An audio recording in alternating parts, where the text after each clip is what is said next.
Good morning, task force members, Secretary Trujillo, and members of the public who are also joining us this morning. My name is Delilah Tenorio. I am the chair for the Systems Subcommittee.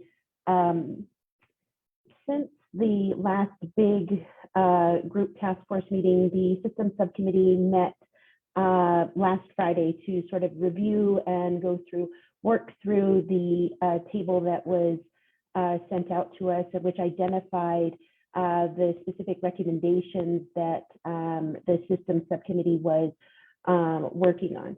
And I think we had a pretty good session when we're able to work through the bulk of those items. I had to check out a little bit early, but I did see from emails that were exchanged that people had agreed to work through and some of the remainder tasks that were left on that table. And I'm very appreciative for subcommittee members who stepped up to take on that responsibility and do that.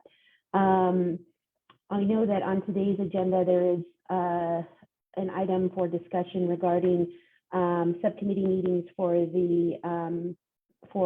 at least for December and January. Given the holidays coming up, I know that people will be busy and will probably be taking time off work, particularly if you are a member of one of the pueblos here in New Mexico. There's always a lot of activity during that holiday season back at our home pueblos. So anyhow, I think that is pretty much it. And I have nothing else to report at this time. And unless other subcommittee members or members of the task force have questions for me, I'm done.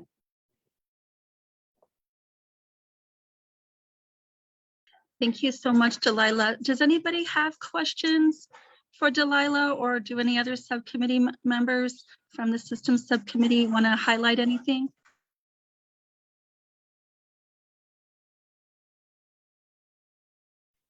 All right, well, thank you for that opportunity to do so. Let's go next on our agenda to the Community Impacts Subcommittee, and that's Maddie Jim. And I see your beautiful face. So thanks for having your camera on. Hi, thank you. Good morning. Good morning, everyone. Thank you for having me. I'm Maddie Jim. I'm the co-chair for the Community Impact Subcommittee. And we did meet last week on Wednesday, and there were like a few participants because I think everybody was on travel. And even I was on travel, so I was talking from my car and trying to get some work done. We also went over the grid that was sent out to us, and we prioritized what we needed to with the recommendations that we had. So I think all subcommittees were working on that. And I think this was our second meeting that we had done to work on some of those, identifying what was priority, what was the needs, and where to place what. So just in finishing that, and I think I at the last part of the meeting, I lost service, so I wasn't on the rest of the meeting. But I believe we're still continuing to look at that grid, or I think we might have been done or finished. Lily, we're done. Okay. Yes. Awesome. Okay. So great job to my committee who participated and helped out in doing that grid. So much appreciated. I don't know if anybody else in our subcommittee wants to add anything to it or want to highlight anything also, or if you have any questions.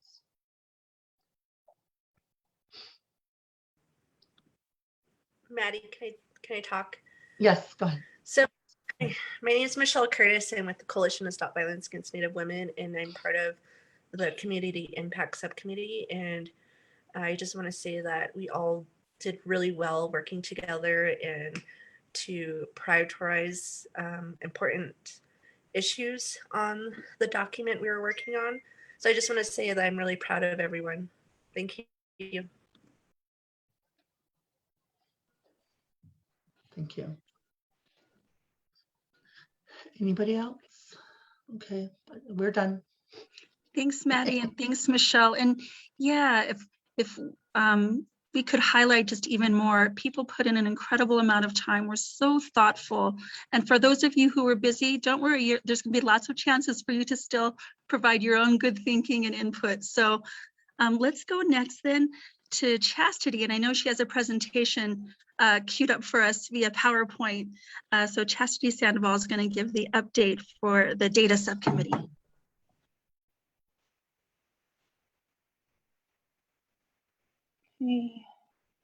Yeah, Chastity Sandoval. Task initially go thank you, everybody. Good morning. I hope you all are in well spirits, doing good.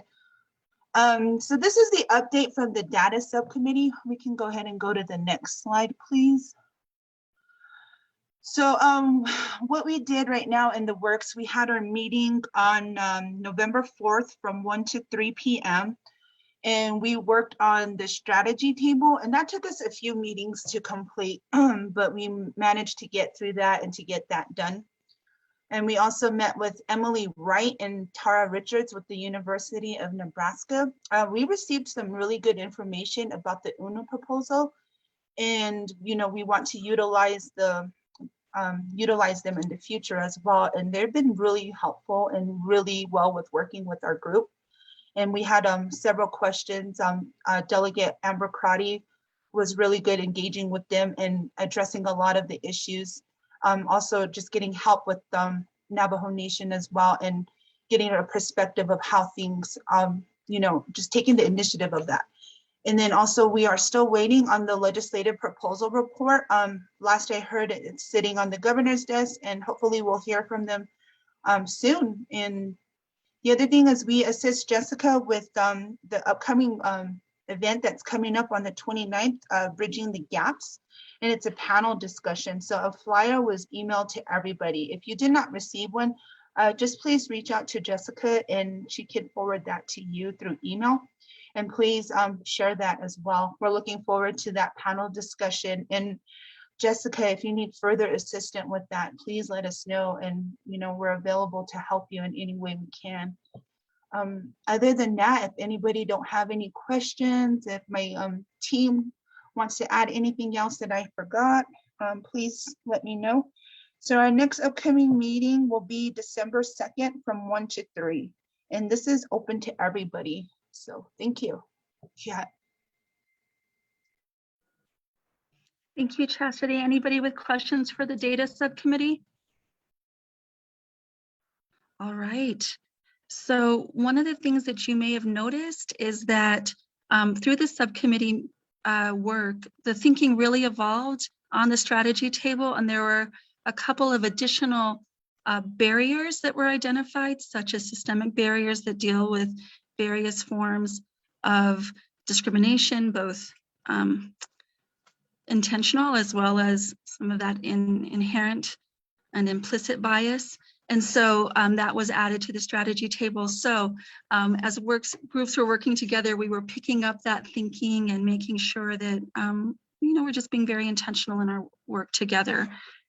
So next on our agenda, we have Ms. Stephanie, who's going to give us an update on the work that she and the secretary and the IAD team have been doing to communicate with our policymakers about this task force's good work. Thank you, Lily. I appreciate that. So I'm going to go through this update, and then we can take questions, and I will turn it over to Mark Probosco with the New Mexico Attorney General's office to provide a quick update on their end regarding some legislation. So next slide, please. All right, so it's just a recap of our agenda. We did do some switching around of the agenda last minute in light of the Biden administration executive order. So I do want to thank Rachel Lentz from Senator Heinrich's office for working with us on short notice to provide this update. Next slide. So just a few updates. Last week, we presented to the Courts, Corrections, and Justice Committee.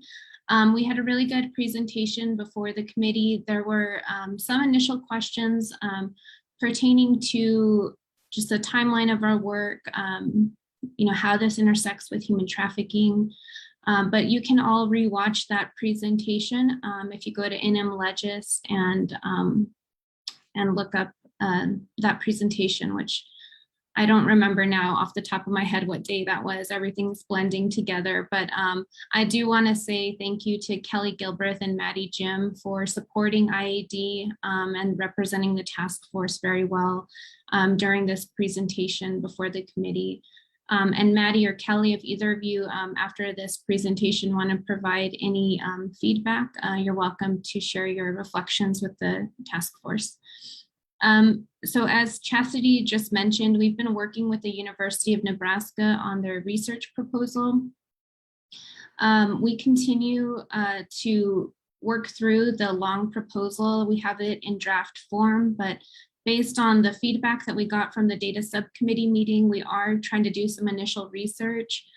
There was a request that we include data from the border detention facilities, as well as military data. And so Geneva Vicente, our policy analyst for the department, is supporting me with some of that background research to see if that is data that we could access as part of this research project that they'll be supporting us with. So their long proposal is due in December. And so we are working quickly to try to finalize this. I don't know if we need another presentation before the task force, but if that is something that members would like to see as we kind of get towards closer to a final draft, we can request a presentation. I just also want to note that we will be reaching out to individual task force members for, I think, just to talk with you about some of the concerns. Delegate Crotty did mention the Navajo Nation IRB process, and so that's something we're continuing to explore and essentially just determine if that will be a process that we need to start preparing for as part of this proposal. The next thing I want to update the group on is early in our task force meetings, there was a presentation by Raul Torres with the 2nd Judicial District Attorney's Office. They provided the department with a draft MOU. This is regarding a potential partnership. As we all, if you may recall, they have a crime strategies unit within the district attorney's office, and they are trying to include and set aside resources so that there can be a specific focus on MMIW related cases. And so the MOU essentially lays out the partnership with the Indian Affairs Department as well as the task force. And so when we received that draft MOU, we shared it with the governor's office, and we're still waiting review on that as well. But just to note that we will upload that draft MOU to the Google Drive so that task force members can take a look at that and provide any comments and feedback. Also, just an update, a heads up, Secretary Trujillo was asked to present to the Native American Behavioral Health Conference. This will take place actually next March, so it's quite a ways off, but we are still trying to finalize task force members who can support her in this presentation and provide your unique perspective on MMIWR. And so the conference itself is focused on suicide prevention, trauma-informed care, and intimate partner violence.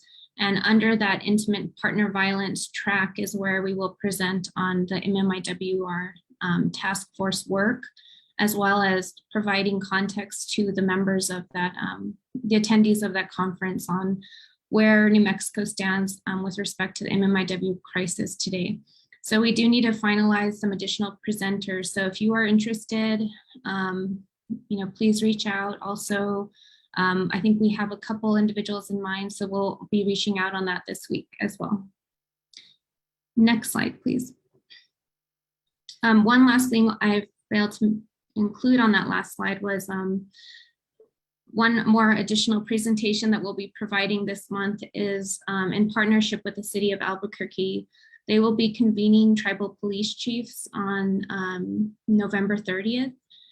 So we will be providing, again, another update on our work and our current efforts, and are excited to be before the tribal police chiefs. So if there is interest to participate or listen in, please let me know. And I'm working with our task force member, Gerard Bartlett on coordinating the logistics for that presentation. So on this slide, just a couple resources that I wanted to highlight for everyone. All of this has been added to the Google Drive, but these are excellent resources that if you have time, definitely take a look. It touches on the work that we're doing, informs our work. I think it's good for all of us to remain as best as we can up to speed. So the first thing is the White House Tribal Nations Summit. If you were unable to watch it earlier this week, you can rewatch that. It is on YouTube. We also have a new resource that was published last week by Operation Lady Justice. It's a toolkit, basically what to do when a loved one goes missing. It's a resource for families. This might be something that we consider using in our community education panel coming up in a couple weeks. And then there was a GAO report that was issued, I believe this was last week as well, or a couple weeks ago. And a couple days ago, a report by Elena Giashi, sorry if I pronounced that wrong, but it's a new study that just came out on intimate partner and sexual violence. From my understanding, this report will only be available for, I think, a couple months. And so before, and then after that, I think you'll have to download and pay for it. So it's on our Google Drive now, if you want to take a look at that and save it, even if you don't have a chance to look at it now. It's a really great resource. Next slide. And this is a community education event flyer. We'll have our community education event, as Chastity mentioned. This is something that Jessica is leading, Jessica Gidiga-Kun-Smith. We have a planning session. Jessica, if you don't mind putting the details of that in the chat, that'll be great. We'll have another planning session next week.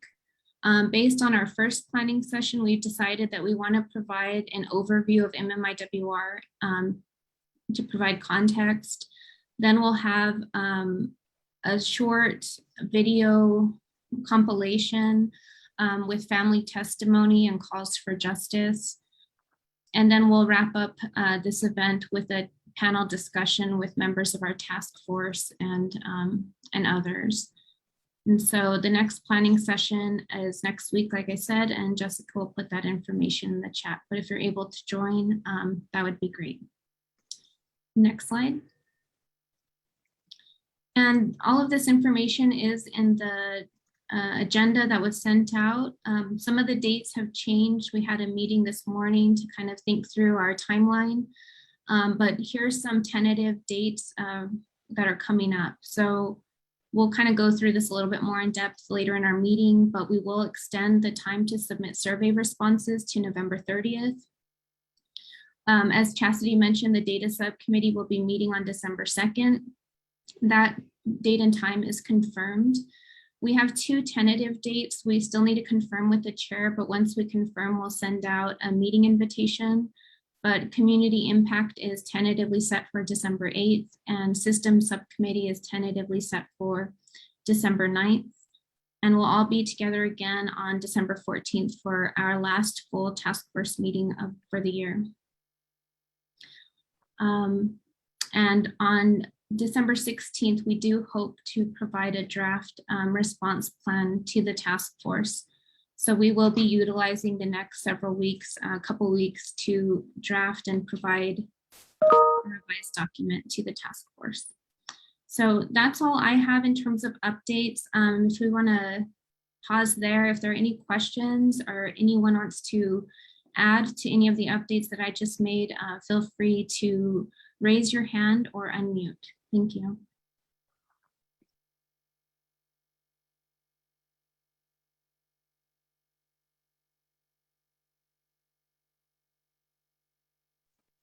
Right, I'm looking for hands and not seeing any yet, but I know there's plenty of information to digest. If you have, Jessica has her hand up. oh, go Jessica, excellent. Yeah, I just kind of want to add too with the community education event. And we have a flyer out that circulating on social media right now for families to reach out to me via email so that we can record their testimony. Families or survivors can also email written testimony if they prefer to do it that way. But I have a pretty good system. I'm just getting on Zoom with families and then recording their testimony and then saving it. So then we're gonna send it and compile them all. I had already did one yesterday and it went really well. I think that the compilation of all of the testimonies is gonna be very powerful. I just wanna add to that, if anybody wants to provide a testimony or get on video with me to do that, please send me an email. I would really like to have them all done by Wednesday next week so that I have time to send them over and get them compiled, considering that we have a holiday too. So Tuesday or Wednesday next week, I'd kind of like to wrap those up. And it's very, it doesn't take a lot of time. I got on with a family member yesterday and her full testimony was about 7 minutes and we were only on Zoom for about 20 minutes. So it was pretty quick. It doesn't take a whole lot of time, but within that time, it was a very powerful testimony. So it's really going to be a great event that I'm looking forward to. I will put my email in the chat. I know it is available in the drive as well. If anybody has family members in mind or anybody on the task force wants to provide a testimony for that movie, please do send me an email. Thank you. Jessica, thank you so much for the way you're holding people's stories and the really practical part of helping folks navigate technology. It's not often somebody's like jam to be able to do both well. And so what a beautiful way to make sure the stories and the work stays centered in the families most impacted. Thank you. Anybody have questions or follow-up for Jessica? All right, if you're still like, ooh, I've missed out, I want to be part of this, it's not too late. Again, Jessica shared in the chat, the next planning meeting is on the 23rd at 12 noon. And if you can join, great. And don't feel shy about spreading the word, right? Like we want folks who already know what's up and we also want to help folks know what's up. And so please use your own social media to get the word out as well. All right, Stephanie, do you want to introduce Mark? Sure, Mark and Brittany, thank you both for your time today. I know that Brittany, you've been in a number of our task force meetings, so I just want to say thank you so much for the support that you're offering to us. And Mark, we hear nothing but great things about you from Jenna and others. And so thank you for the work that you're doing in carrying this bill a second time. And so I just want to turn the floor over to the Attorney General's office to speak to the legislation that they're looking to introduce during this next session. Good morning, everyone. I'm Mark. I think I recognize a few familiar faces, and many of you I've corresponded on email with, like Secretary Trujillo. Thank you for giving us an opportunity to really, I hope, listen to this task force regarding some potential solutions that our office is considering in regards to this problem. At the end of the day, it comes down to almost a problem of logistics, of given the fact that the state of New Mexico has, at least 120 distinct law enforcement agencies. There's 13 different district attorneys. There's the intersection of 23 sovereign nations within and adjacent to the state of New Mexico. And a lot of the problems that we're seeing in the investigation of these cases and the prosecution of them comes down to a failure to coordinate. Even with MOU-based approaches, some of the difficulties that were outlined in that 2020 report that this task force produced, which was just a complete eye-opener for the office and then for me in particular, that's a problem. And we started thinking critically about codifying practical solutions. So what we've shared with the group is what was enacted in the state of Montana that we've modified for the needs of the state of New Mexico and the unique situation within the state of New Mexico, basically of consolidating this numbers problem of so many different agencies, of the checkerboard jurisdiction many times between the state of New Mexico and with partners on tribal land, to ensure that there's adequate investigation and prosecution of these cases. But there's one office that can receive, because our office does have statewide jurisdiction, unlike a district attorney's office, we're not limited to, you know, a county or 2 counties. But we wanted to consolidate a forum so that, you know, when you have cases like the Tiffany Reed and Dione Thomas cases that were mentioned in that report, there's one office that survivors, families of survivors, or families of victims can reach out to ensure that these cases continue moving forward. In the context of missing people's cases, time is of the essence. You cannot sit on these cases for any period of time. The probability of you being able to find someone who survives that experience, it just goes down exponentially the more time that goes on. That means that you need to have prosecutors that are actually attuned to this problem, that are in a position to approve search warrants, that are able to authorize things like exigent pings to locate people. And it's not something that will be resolved just through a localized solution necessarily, but we need to make sure that the state sort of consolidates what it's doing to play its part in locating all people within this state, and in particular, Indigenous women in this state.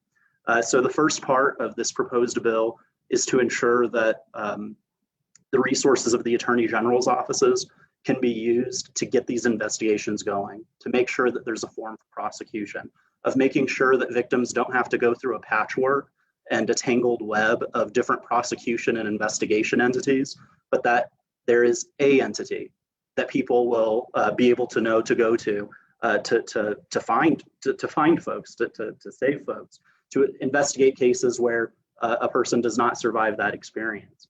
The second part of the proposed bill deals with making sure that there's a missing person specialist that actually understands the problem, that ensures that there's entries that are appropriately made into all state and federal databases, to make sure that there's follow through versus just sort of lip service to this problem of these cases continue to be investigated. Of basically, you know, one thing that I've just observed in my career as a prosecutor, successful outcomes, obviously you need the facts for successful outcomes, but you also need someone who's actually instigating these cases to get those successful outcomes from the point of view of potentially saving a life or of getting justice for a life that cannot be saved because of the facts of what happens in a particular case. And so that's really the second part of this bill. We mentioned that this was a companion to the human trafficking legislation that our office has been pushing. And it's because these are two bills that we absolutely see as companions for a historic injustice in this state of exploitation of people, of perceptions, oftentimes by the government, that some people are beneath the protections of the law, and of creating and codifying solutions so that there's actual accountability for the process, of making sure that to the extent that there's gaps between different jurisdictions, whether it's federal and state, or tribal and state, or even between different state entities, that those gaps do not become opportunities for perpetrators of exploitation, perpetrators of death, murder, rape, kidnapping, etc. An additional component of this is funding. Our office is considering an additional component, not within this bill, but as an independent bill, that essentially would provide grant money to ensure that there's actually a network for processing these referrals of a family member is missing. This is what they look like. This is who you reach out to ensure that there's actual movement on the investigation of these cases, that there's notice between different partners across the state for potential solutions to this problem. That's what I had. I know that the group has a copy of the bill in front of it. I did want to take time to listen to the group regarding, is this something that potentially provides a solution to what was in the task force's report? Are there ways to improve this for the problem? Is there a blind spot within the bill, proposed bill, that we can address. And so with that, I'd like to sort of turn over to the floor of this task force to listen.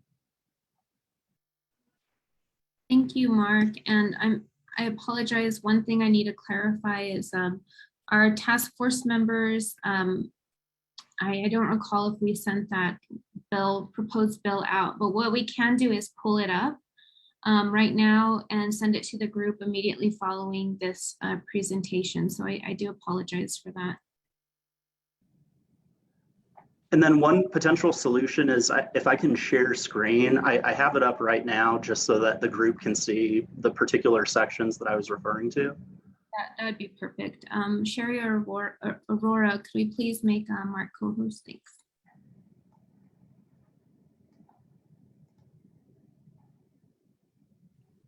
Mark, while you're pulling that up, I wonder just from your oral presentation if folks have any reactions, insights into Mark's question, anything that you feel like maybe there was a blind spot around and it would be helpful to hear more or see more in the proposed legislation?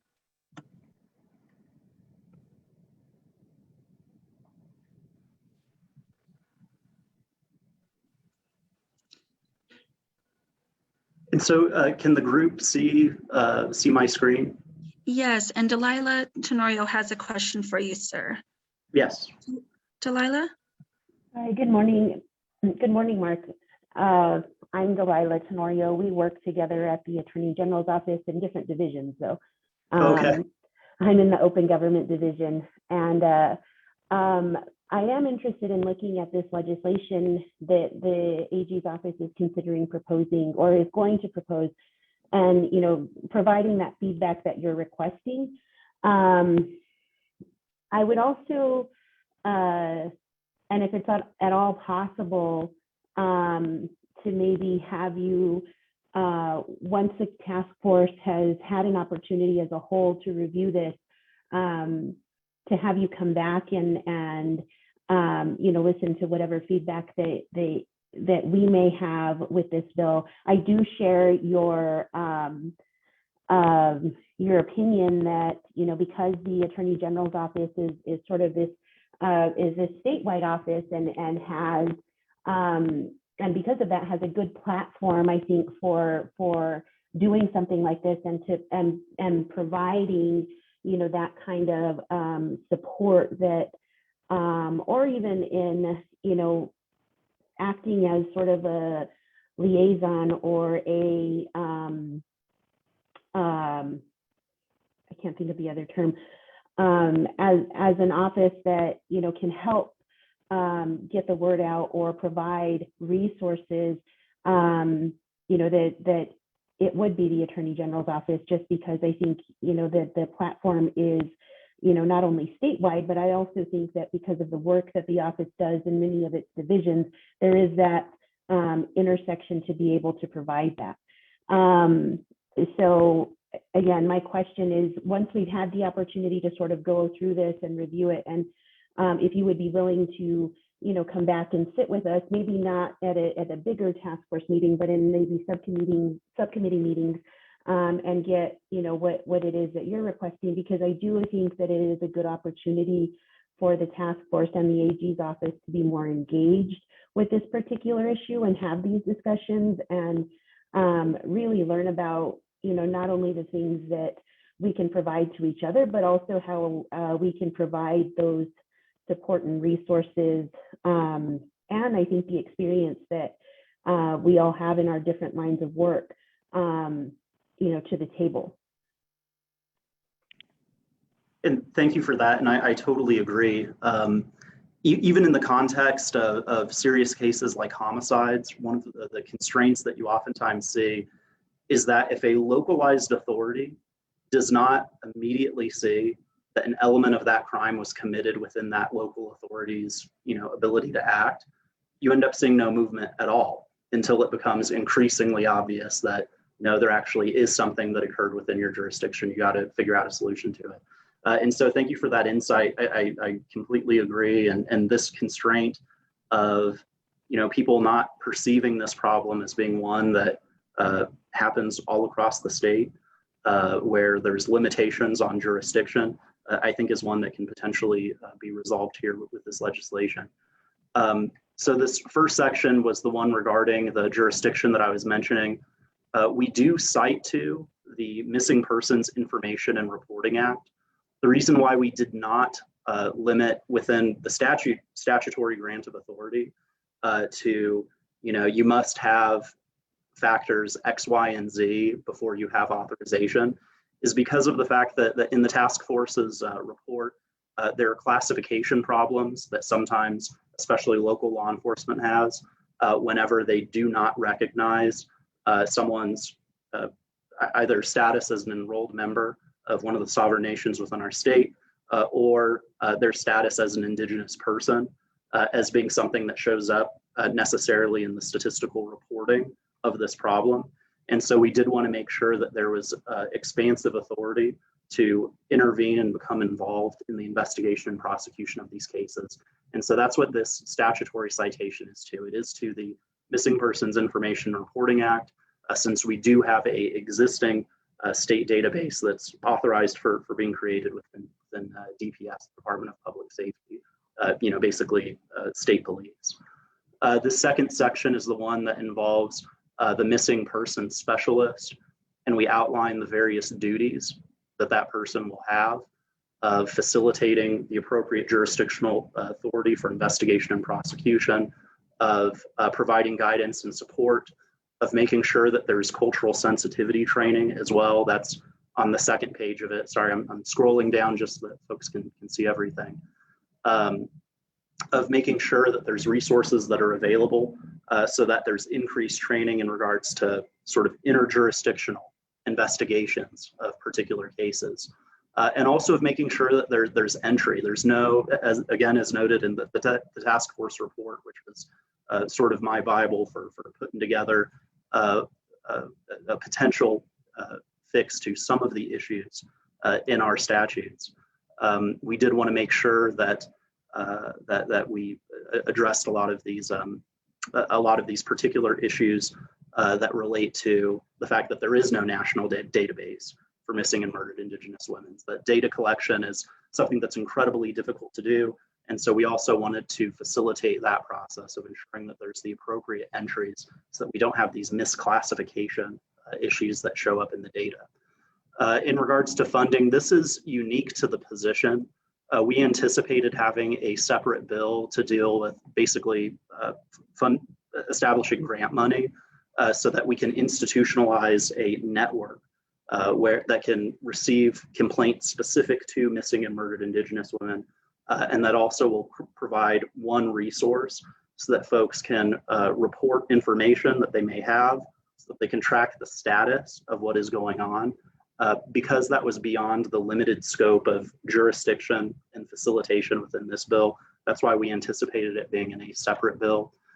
In regards to notification, it's no good for the state to not act in concert with other entities that have jurisdiction, subject matter jurisdiction for these cases.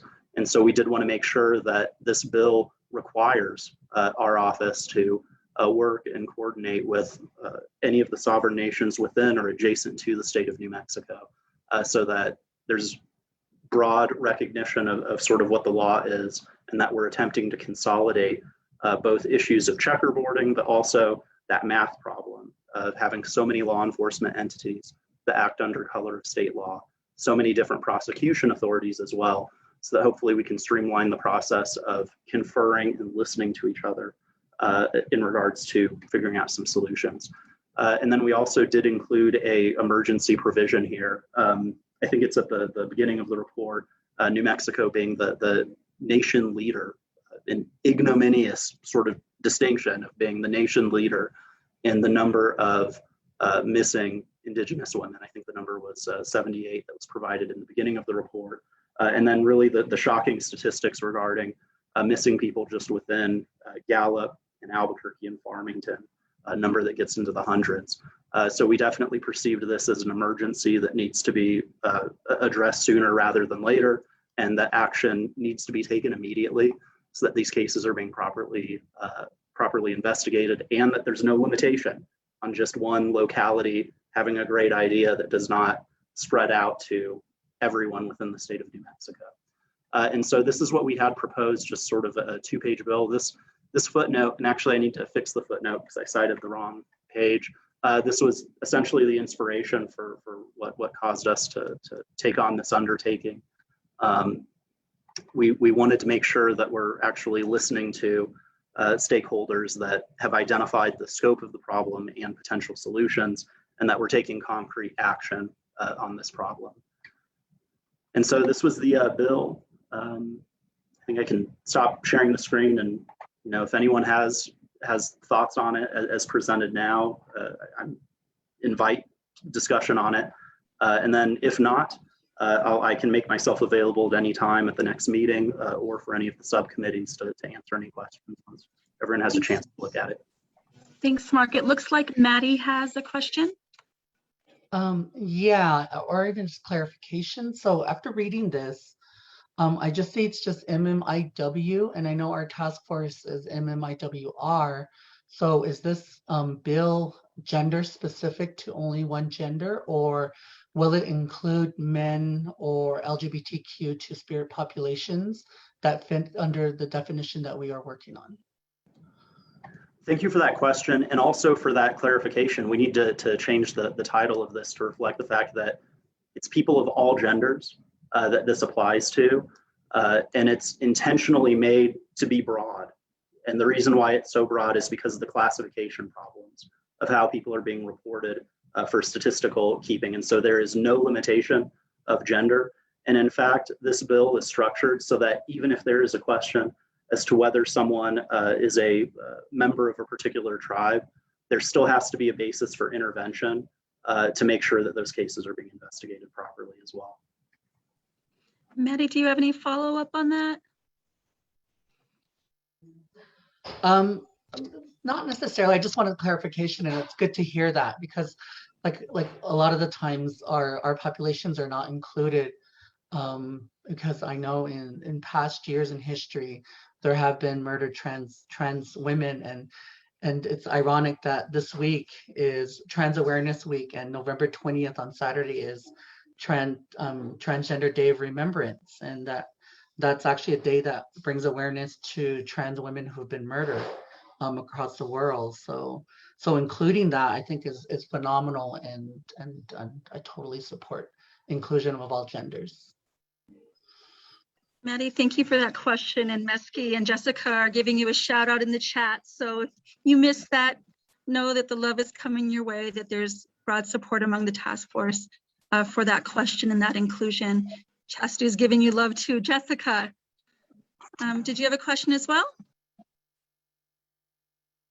Oh, nope. Maddie covered my concern and question. Okay, great. Thank you. I'm just looking to see if there's anybody else. You can feel free to hop in if I'm not seeing your hand quickly enough. While we're waiting for those, I have just a couple of clarifying questions, Mark. One, you said that there would be a separate appropriations request. Have you all worked up a number yet of what it would cost to do this? And then the second question is really just a process one. I really think, I don't speak for the task force, but appreciate your process in terms of coming to folks who inspired this work to check in to see, did we get it right? And to be open to recommendations for strengthening. Are you looking for an endorsement from this task force, support during advocacy efforts during the session? So just wanted to clarify those few things. So on the first thing, I've actually been consulting with the Montana, they call it the Montana Department of Justice, but they're basically the AG's office for Montana. And the question that I have, which is why I do not have a prepared number, is what happened to your reporting in the 2 years that Hannah's Act has been the law in Montana? Do you have any success stories regarding grant funding and strategies that worked for that? And so I wanted those questions to be resolved, since we have that sort of like historical data point that I wanted to take advantage of. In regards to the second question, I'm asking for any help that we can get getting this across, getting this accomplished for New Mexico. You know, what I've observed in terms of successful bills is that it takes a community, and it takes every partnership that you can find to come up with actual fixes to our laws. You know, if we want to make sure that the constituency is represented in Santa Fe. We want to make sure that the folks that are affected by this bill have a say in how it's being drafted, and have a say in how it can be improved, have a say in the process at every point that it ends up becoming law in the state. So we're asking for everything. We're asking for everything that supports it, so long as this is something that gets us closer to a more just system of laws within New Mexico. Thank you so much. We have a couple of other hands up. Mary Ellen Garcia, would you like to go next? Just with regards to, hello, Mary Ellen Garcia with the New Mexico Crime Victims Reparation Commission. One of the things that Montana did that was really successful, and I'm actually a close colleague with that department and their task force as well, and their leadership of their task force, is they brought over a grant administrator who was doing violence against women work. And so with that, they were kind of able to infuse like how do you really leverage funding and get it out to programs and projects in a meaningful way, how to diversify it, and already had like knowledge of some of the barriers that happens when a state administering agency gives out state funding, and really looking at ways in which if we give that funding directly to nonprofits, to our tribes, to our pueblos, to our nations, how that kind of decreases some of the barriers, right? And some of the ineligible things, because then it kind of gets that next level of eligibility. And so I'm happy to make a connection directly with their task force. I can, Mark, I'm happy, I can send you my contact information, and I'm happy to make those connections and kind of share that. And then as the Violence Against Women Administrator for the state, we're happy to help you know, leverage what resources we have and knowledge to help maximize impact. Yeah, that's great. Let's get in touch and figure that portion of it out. And then I think that, is there a way to put in my email address? Maybe I'm like, no, you're on it, Mark. If you can go over to the chat. So if you go to the bottom and you see the little call out box, you can drop it in there, or you can say it and I'm happy to type it in. Oops, you're muted, my friend. Mark, you are muted. So if you were talking to us, I'm so sorry. I was just trying to figure out how to stop the sharing so I could write that down. If you hit escape, it'll give you your toolbar back. Oh, stop share. There we go. There you go. All right. So I'll put my email address, and anyone can reach out to me at this email address as well with any thoughts that maybe we're not able to hear today. Thanks, Mark. And if you are willing to take one more question, Jessica has her hand up. Miss Jessica? Not so much a question, but I did put something in the chat. I had a New Mexico state senator email me saying that she would be willing to sponsor or co-sponsor this bill. So I did put her name in a chat specifically to you. If you want, I can send you her email if you want to be in contact with her. Yeah, please do. We want to work with anyone that has an interest in improving this problem. We want to partner with whoever we can so that we can make this a reality. Hey, Mark. Oh, Lily, I had a question for Mark. So Mark, I know, thank you so much for presenting this to the task force. In your communication with Montana, did they feel that one person was sufficient to do the work? I mean, I think it's great. Like, it's a great start. And I think it's kind of along the lines sort of, I mean, we're looking at the unit. I think whatever we can push and get is great. But I was just wondering, you know, if that's going to be sufficient enough for making sure there's success, because that's a lot of work. Yes, and thank you for that question, Secretary Trujillo. One person will not be enough for it.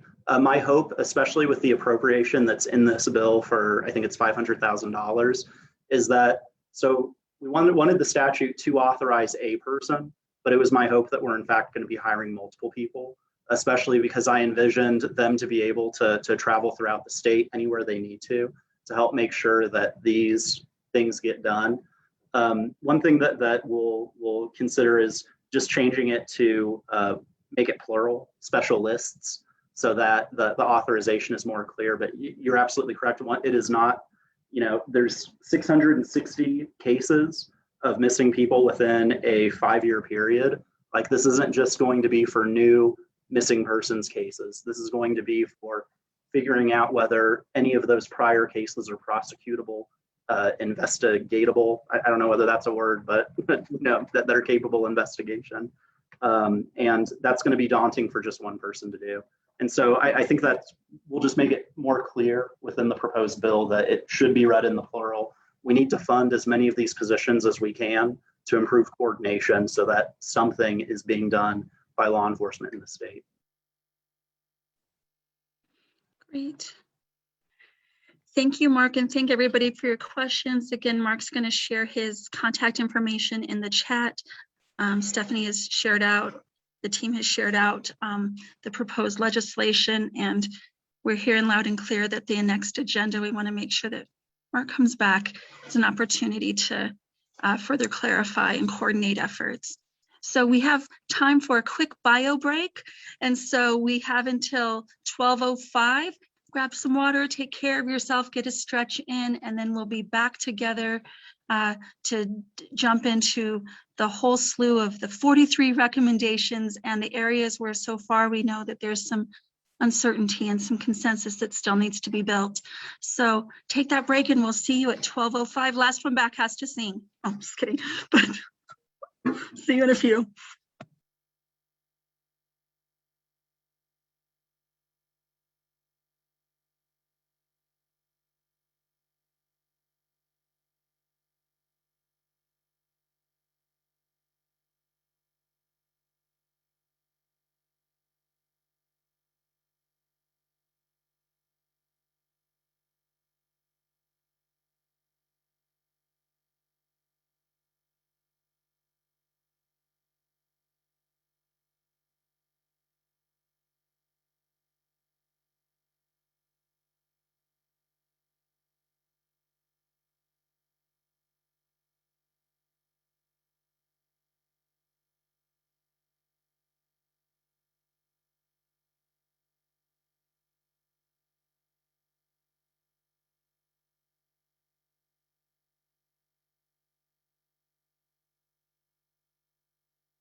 Welcome back. Welcome back. It looks like Stephanie doesn't have to sing. I'm just kidding.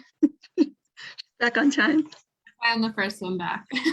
Would you like the strategies chart to be pulled up during this? I just wanted to kind of flag that for Sherry and Aurora, who are running the Zoom.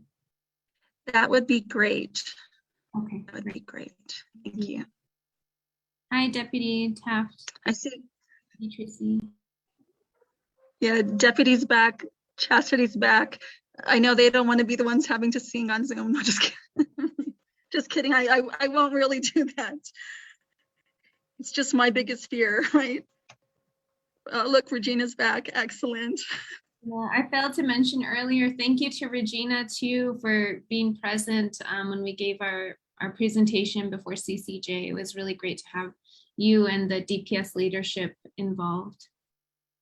Oh, you're welcome. And you did a great job. You and the other two that were there, you guys did a great job. So we heard really great feedback.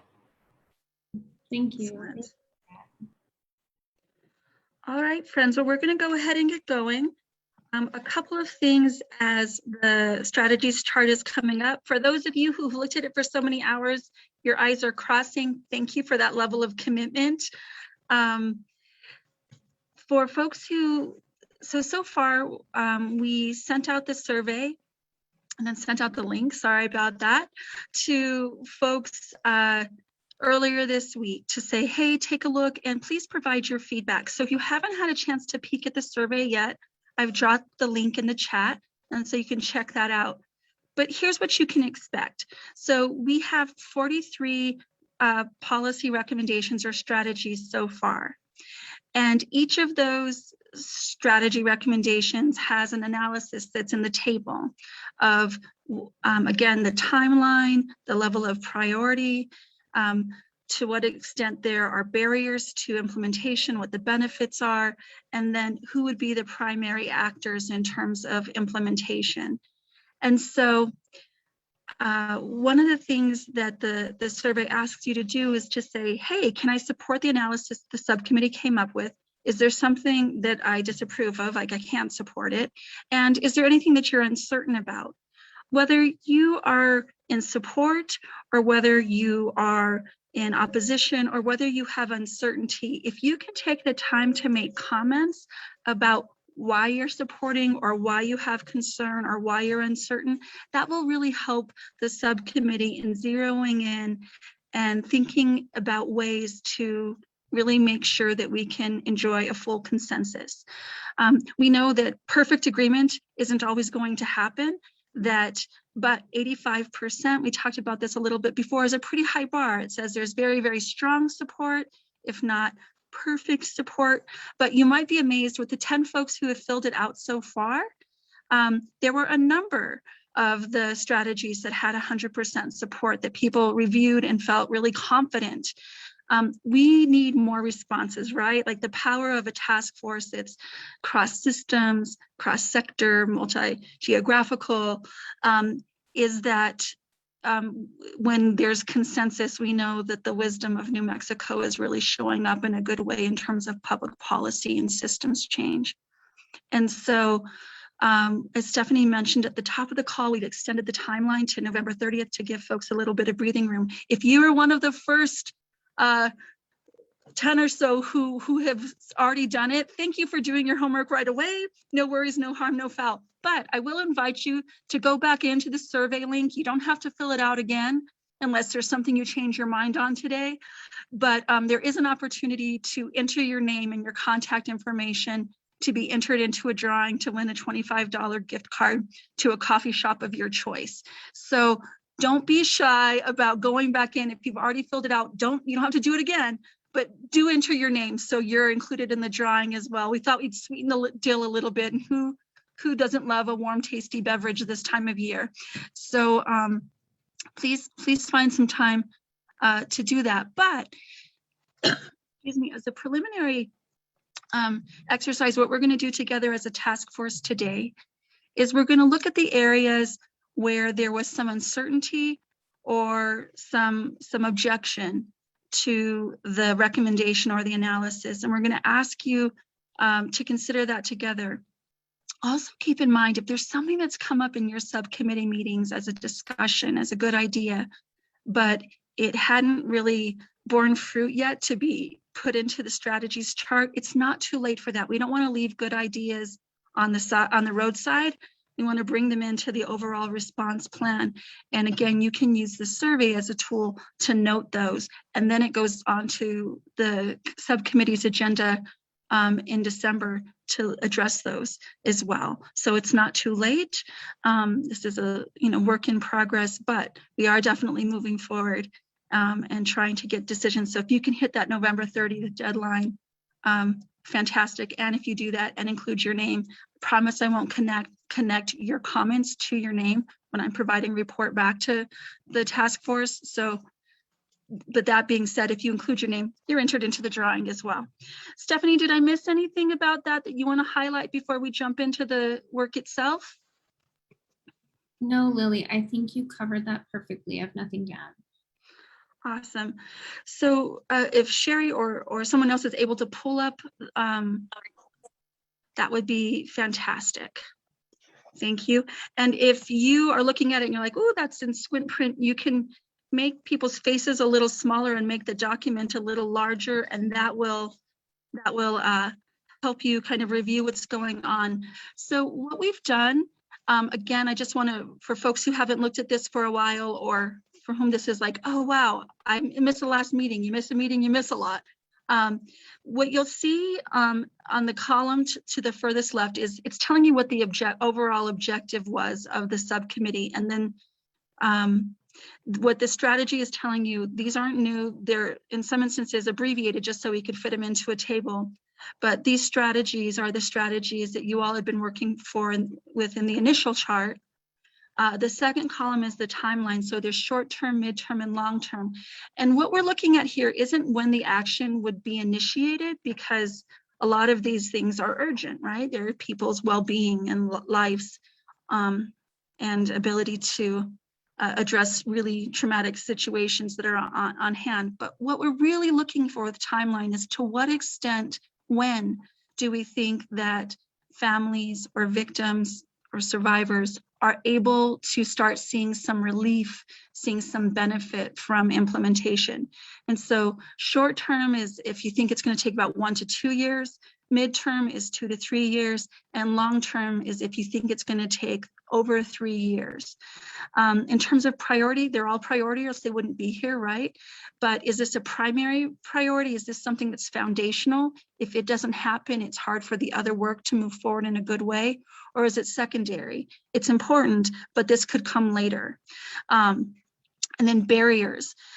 So the barriers range from lack of statutory authority, limited access to reliable data, limited knowledge of best practices, technology or IT issues, not having sufficient personnel, needing cross-sector professional development, maybe a lack of political will, though we've seen tremendous amounts of support in and around this task force. R is about a lack of resources, and those resources could be a combination, they often are, of personnel, equipment, travel. So where's money the barrier, right? And the things that it can afford us. And then S is systemic barriers. Again, this is when we're looking at historical patterns of discrimination and disempowerment and oppression. And then LC is if there's like a language or communication barrier. With the benefit, and all of these terms are defined at the end of the document. So if you're like, what the heck were we talking about? What do we mean by that? You can always refer back. Under the benefits, the benefits are also multiple, strengthening public awareness, building systems capacity, cross-cultural cross-system coordination, cultural responsiveness, promoting or advancing equity, being linguistically responsive, promoting public health, strengthening prevention, improving public safety, strengthening public trust, and then restorative justice and healing, and then trauma informed. So again, folks were asked to think about what are all the potential benefits of really making these solutions come more alive, and then who's responsible in terms of government action, and you can see that there. So that's just the reminder. Again, if there are questions about how are we using terms and definitions, there's guidance at the bottom of the document. And if there's anything that you think could be even further clarified in those definitions, by all means, you're welcome to provide that kind of feedback as well. It's actually, you're more than welcomed. We need it. All right, so with that, let's go ahead and scroll down to the first area that we know from our initial surveying where there's some questions. And so I'm gonna ask Maddie, if you would be willing to read this recommendation out to folks and just kind of walk them through the initial analysis, and then we'll open it up for discussion. Okay, the highlighted one, or let's start with the first one? Just the highlighted one. The other ones we have consensus on so far. Oh, okay. So expand youth programs and community education to raise awareness and prevention of sexual violence and domestic violence. So our timeline we discussed and felt it was short term, and priority was primary, so right away. And some of the barriers that we saw were political will, limited knowledge of best practices, systemic barriers, and personnel and jurisdictional inconsistencies. Some of the benefits that we saw were strengthens public awareness, pretty much like across the board with that. The last one is tribal and county, which jurisdictions, tribal, federal, state, county, municipal, grassroots, victims' rights, healthcare, indigenous, specific, LGBTQ spirit. Yeah, so the government action and community action. So everybody's needed, all hands on deck, right? Yeah. So again, in this instance, the majority of folks who responded still said, yes, you know, we think this is a good idea and moving in the right direction. But I really want to invite folks to be bold, because if you are bold and share any concerns you have, anything that's kind of, you know, is not sitting in your gut right, it's going to make sure that we really think it through together. So please know that there's room for dissent. It's healthy.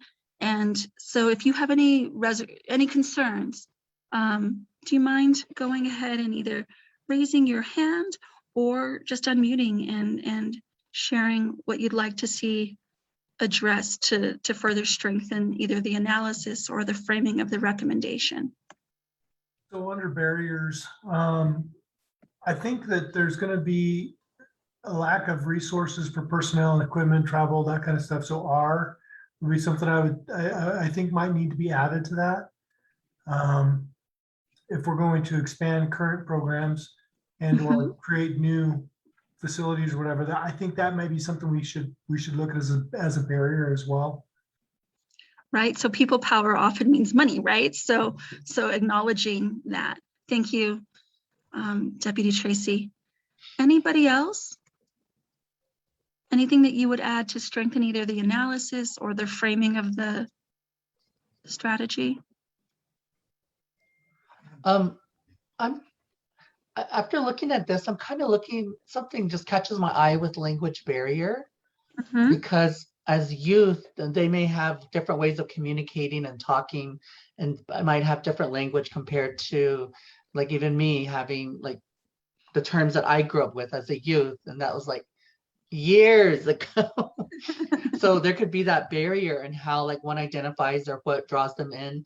And a lot of times I see like adults like speaking for youth. And so that's why I'm always like, how do youth speak for themselves, and how do we get the language that they use to bring them in or to even work with them?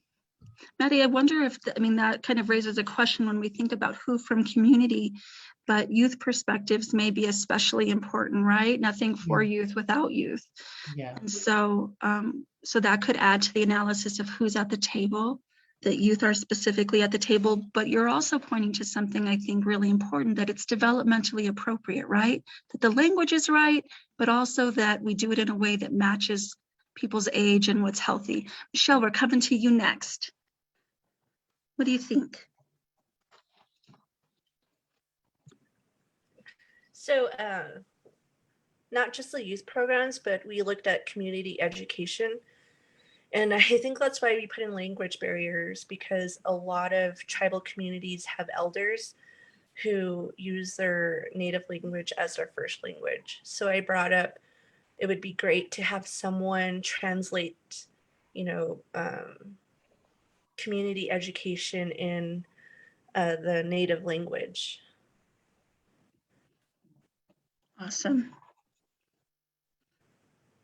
So I'm adding that to our note to make sure that in the drafting that's really clear, right? So you're recommending that to barriers add LC, and to Deputy Tracy's comments that we also add R as a barrier. So LC and R would be barriers for 2B. Maddie, coming back to you.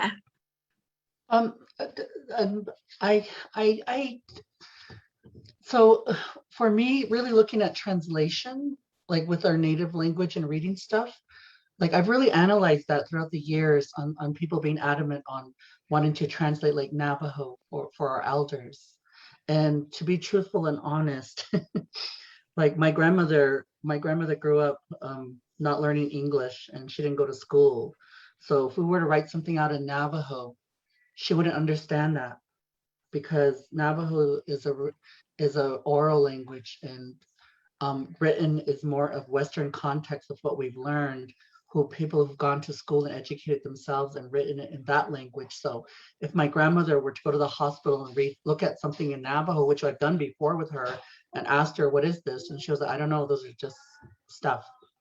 And so just my thought, and you guys said just to be transparent and open, but with translation, like, okay, what are we doing translation? For me, I'm thinking, is it just for show, or is it really inclusion, or is it something that's going to be utilized, or is it just going to be put up on a wall, or is it something that's decoration where I'll see and say, oh, that was translated, oh, okay, that's great, that's wonderful. So is there like a primary purpose of how we're going to use it? And that's just my thought. Maddie, I think it's really well said. Secretary Trujillo is recommending that, rather than written translations, that recordings may be a better tool or instrument to support language inclusion. Michelle, did you want to add anything else? No, I thought that was important to, to acknowledge our elders in the community. So,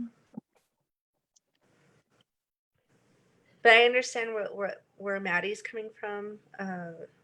Not everyone can, read their native language, and so I see that as becoming a barrier. But like what Secretary Lynn Trujillo just mentioned, to do recordings, that would be great.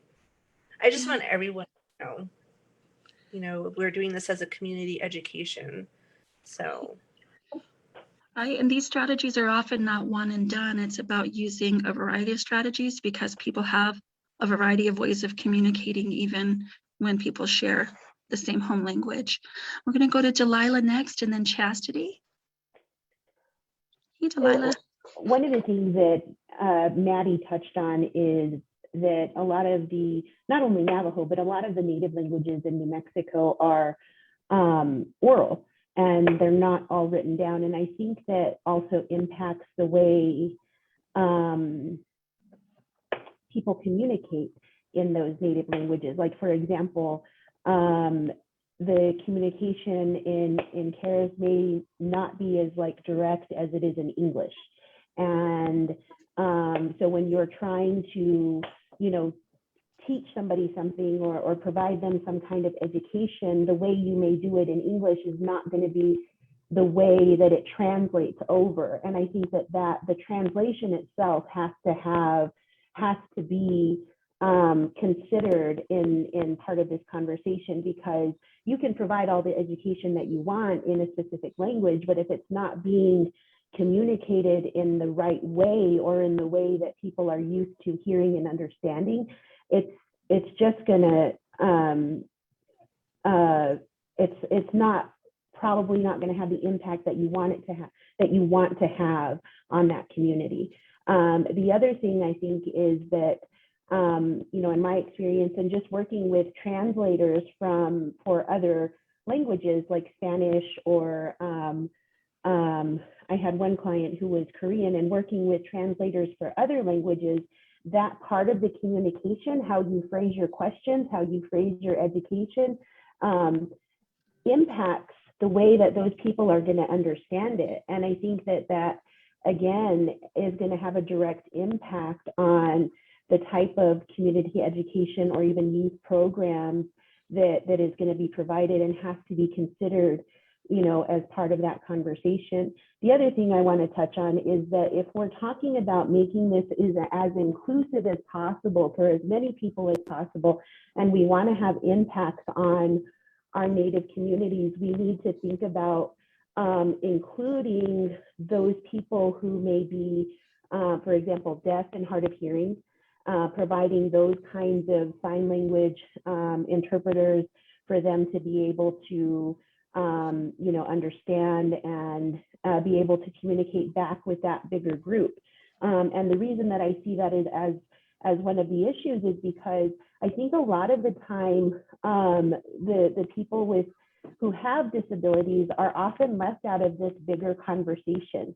And you know, just working, you know, back in the day when I used to, you know, sort of work with legal aid and in MASE, you know, part of our clientele would be made up of people with disabilities. They were either deaf or hard of hearing. They had physical disabilities that they had to deal with. There were, you know, sometimes they had mental disabilities that we had to work with. And I think that including that as part of the problem, because they don't exist in a silo. They're part of that bigger community. And I think we need to be very aware of that when we're talking about, you know, the kind of impact those youth programs and community education programs can have on the community, particularly when, you know, we say that we want to be inclusive of everybody.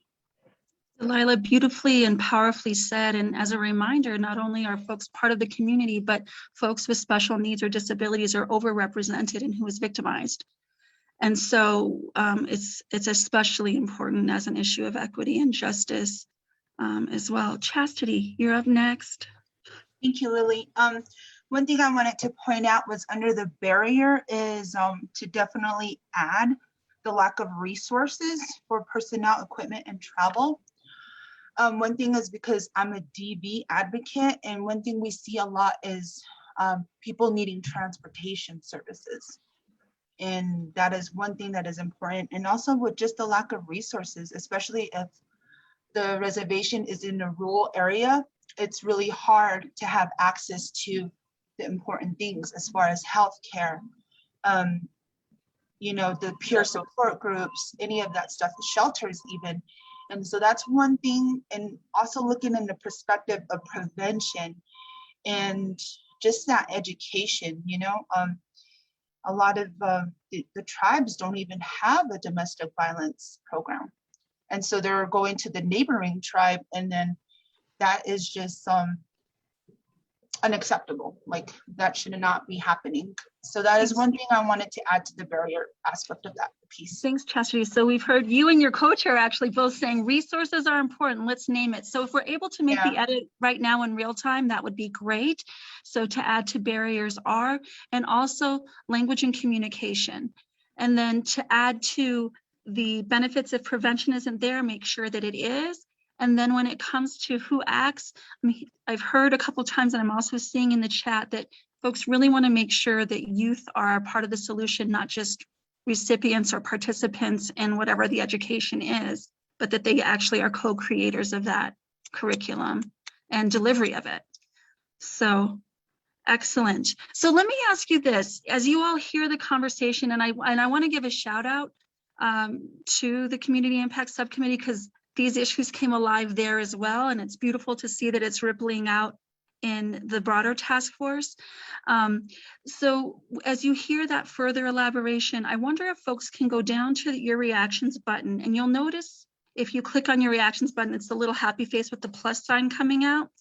There is a green check mark and there is a red X. And so when you hear it described in this way, if you have confidence in it, if this is a recommendation and an analysis that you can support, you can click the green button. If you feel like there's still more that we need to work through in order to move forward in a good way, will you click on the red X button? And that would be really helpful. All right, thanks for modeling, Stephanie, Delilah, excellent. I'm just looking, I want to make sure that folks are able to weigh in. Don't want to rush ahead, but also want to make time for other things as well. Yep, if you are, all right, I'm seeing folks weighing in. Excellent, lots of green buttons going up. Any reds out there? Things that you still want to address that you're concerned about in terms of the framing and the analysis? All right, looks like we have some strong support. All right, go ahead and you can take your reactions buttons down. I don't know if you have to like click them to turn them off, but let's go ahead then. It looks like we're in a better place with 2B with some editing to be done based on the feedback today. Let's go ahead and scroll down to the next area where there were some outstanding questions and certainty. All right, so now we're looking at 2G. Maddie, you're up again. Do you mind reading it and walking us through this one? Oops, and you are muted, my friend. Sorry. So establish a training bureau for law enforcement from agencies from the New Mexico MMIWR Task Force and from the Human Trafficking Task Force.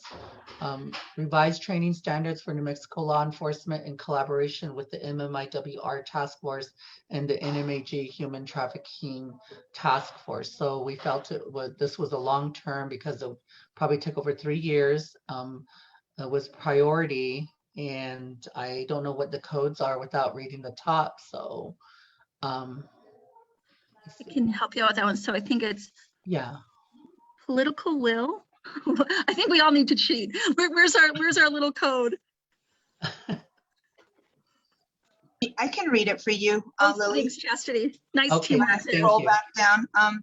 Political will, systemic barriers, lack statutory authority, personnel, cross-sector professional development, jurisdictional inconsistencies, and resources, lack of resources. All right, excellent. Chastity, will you walk us through the benefits as well? I think it got most of them. Yes. Okay. Actually, try not to look at what we entered into our own personal table. Sorry. I actually pulled it up so I can go now. Okay, you got it? Okay, thanks, Maddie. Yes, I got it. So under benefits, right? Okay. Yes. So benefits, I think we listed most all of them, I believe. Yeah. Yep. We felt that the benefits were everything that was listed, from strengthening public awareness, builds system capacity, cross-system coordination, culturally responsive, advances equity, linguistically responsive, improves public health, strengthens prevention, improves public safety, public trust is increased, restorative justice, advances a trauma-informed response. So we did all the benefits. So with government action, we thought it was all the above: tribal, state, county, municipal. We also looked at community action, feeling it was grassroots, victims' rights, healthcare, Indigenous specific, and LGBTQ two-spirit populations. So everyone would really need to be a part of reimagining a curriculum that's more responsive. All right. So as folks were listening to Maddie and Chastity kind of walk us through this recommendation, let's start first with concerns. What's missing, or any concerns about the timeline, the level of priority? Secretary Trujillo? So thanks, Lily. I'm wondering if this one didn't get consensus because of the wording. Like actually, when I was reading it, it was confusing to me. So I see like it actually, so are you trying to establish a training bureau from all those different stakeholders? And then is it to revise it, or is it to, and is the training bureau going to do the training, or are they going to revise the standards? So maybe I feel like the way it was captured might not have lent itself to consensus, because I do think that if I'm understanding this correctly, that the purpose of this is to bring together members of the task force, maybe the human trafficking, and I don't know who else, to establish a training or standards, or I don't know. I mean, which is a good idea, right? We've heard about that in terms of training, but I think that might be part of the challenge with this one. So tightening up the language more would give people more confidence of knowing what they're supporting. What I guess, you? Yeah, sorry. for me, Lily, I just kind of don't understand, like when you talk about a training bureau and then you say like revising training standards. So what is it? Thank you. So we're going to go to Stephanie for some clarity, hopefully, and then Mary Ellen's got her hand up as well. And Stephanie, you are muted, my friend. Thank you, Lily. What happened during our subcommittee meeting is that we all agreed that the way that it was initially worded was confusing. So we tried to redraft it. So what's in parentheses is actually the new language. And we should have deleted the top part. So it's revised training standards for law enforcement in collaboration with the task force and the human trafficking task force. Thank you for clarifying. And then I know that, Mary Ellen had her hand up, and then Beata.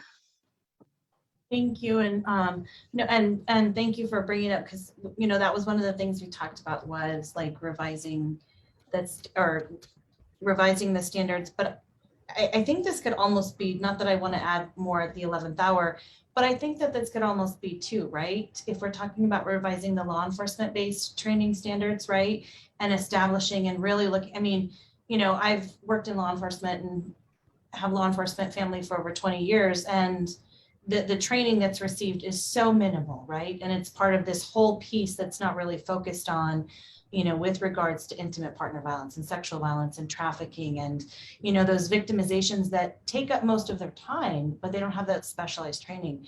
But I also think if we want to think about, a statewide training bureau with regards to survivor services, which is something that's lacking across all victimizations, right? And for MMIW to be like a leader and kind of helping, I know it's something our office has been working on, is with our academies and how do we do that? And so, continuing to have that conversation on how do we streamline and legitimize really training for survivor services. I think that becomes one of those things when we have these conversations across systems. When you're talking, especially, we want law enforcement to be trained and to be specifically trained and certified in training. But when we talk about survivor services, we're not talking about like some sort of accreditation piece that legitimizes it across systems. So then when you have governmental entities, right, who are then engaging with nonprofits, who are then engaging with our sovereign nations, there's a lack of legitimacy that if we could help facilitate what we already know is happening, right? The work that we're doing is legitimate, but really enhancing that is, and I think that may be a long-term goal across multiple victimizations, but I think that it would definitely strengthen our total systemic response. Mary Ellen, I really appreciate the clarity in how you're thinking about this, that it's really a two-pronged piece. There's that piece for law enforcement, and then there's that piece for all of the other services that can wrap around and either promote or contribute to additional re-traumatization. So very helpful. So I want to hold that thought for a moment and go to Beata, and then have a process question for you all. Beata, you're up next. Yeah, I was just remembering the dialogue we had around this these points, and that we did add this as an addition to the one above, because the one above was like specifically about investigations, and this one was more including the kind of cross-sector trainings as also being standardized for statewide law enforcement trainings. But I'm wondering if we should kind of name the trainings that we want to see in this, or is that just for further development when the bureau is established? Because there was a lot of talk about the different kinds of trainings that we would like to see become standardized. Yeah, and I think that makes sense in the drafting, like in the narrative of it, of the statewide response plan. And I know that we all took some really good notes on that, but I think that you're right, even when in the decision making, like, can I support this or not, without seeing them there in the table, it's like, I don't know, like, does it include this, this, and this? And so what I can do is go back in and make an adjustment in the survey to list out those specific training topics. So that way folks have more of that sense of it. Would that be acceptable as a solution? I think so. I think that would Okay. be good for people to know like what trainings we want to see like implemented. All right. So the other issue that, circling back to what Mary Ellen shared, is really thinking about this as, you know, it's already a two-pronged approach, but like a three-pronged approach, and really pulling out and being explicit about training for community partners, victim service providers and others, could be hospitals, could be schools. It really could be very, very cross-sector, to make sure that people have a working knowledge and know how to provide supports to folks or connect them to the folks who can. And so, so this is a question for Maddie and for the rest of the Community Impact Subcommittee. Is that a recommendation that you're willing to work on so we can bring back to the whole committee in December to kind of refine that and to build an analysis around it? Around Mary Ellen's suggestion? I'm seeing a head nod. All right, excellent. So we don't have to have pure consensus today, but I think we're moving in the right direction. Is there anybody else, you know, as you were looking at this, anything that gave you pause that would add further kind of clarification? I have a question, Lily, if I may. Of course. So my question is, wouldn't limited access to reliable and relevant data be also a barrier?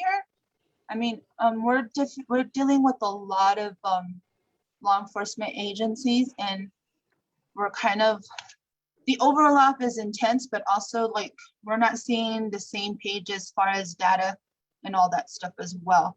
And being the subcommittee data group, that's one of the barriers that we see, you know, that the challenges in establishing that foundation and working off of what is already put into place as well.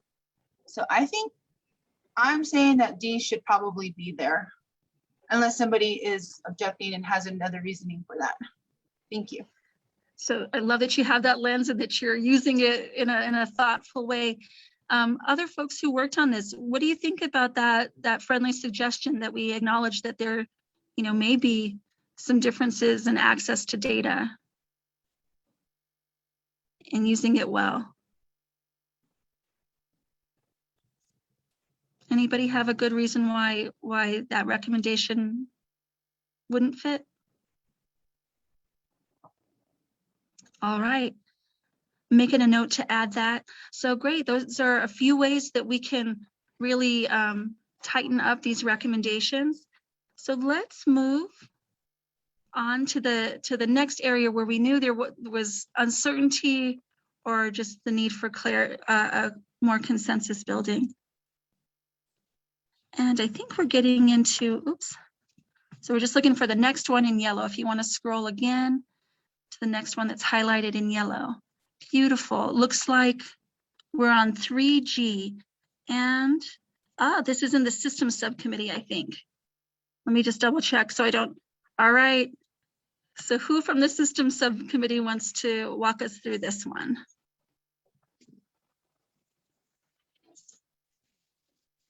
Or is this still Sorry, I can't see the color coding, so I'm, I don't know. I think it's still Stephanie? community. Yeah, I think Oh, we're it's still still in. community. Oh, Maddie, you're still it then. Your turn. Tagging you back in to go walk us through this one. Oh, this one's still community impact? Yes. Okay.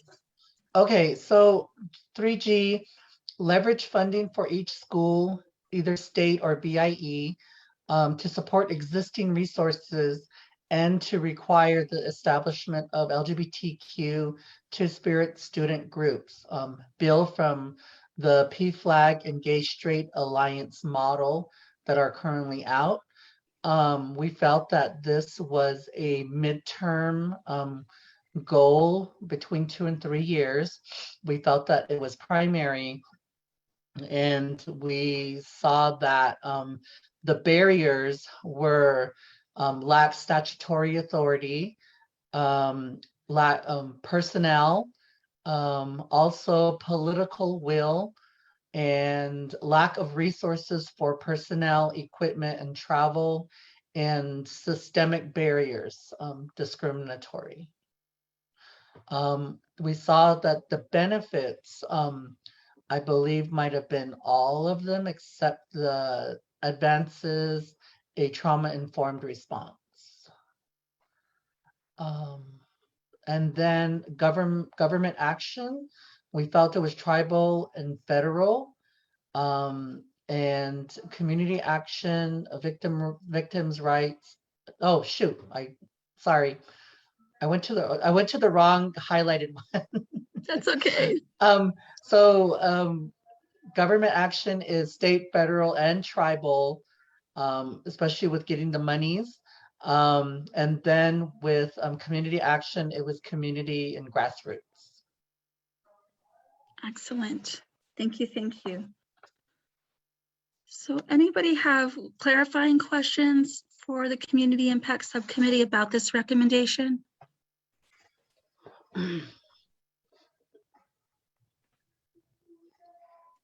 So for me, just after reading that and rethinking stuff too, especially for the community action, I think also including the LGBTQ two-spirit population would be good, because that's where we get information or even education with people who may not know why such a program or establishment should be funded.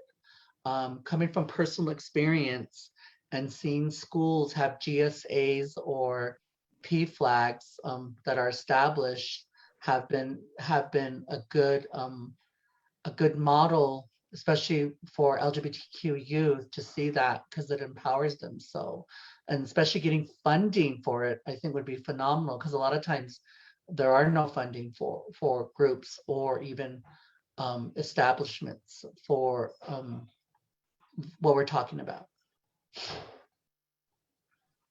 Thank you so much, Maddie. It's helpful to have that perspective, and also to make sure that folks most impacted are involved in the decision-making and implementation. Chastity, you're next, and then we'll go to Secretary Trujillo. Okay, thank you, Lily. Just to add on to what Maddie had stated as well, the barrier of the cross-sector of professional development, that should also be included and acknowledged. And then the limited knowledge of best practices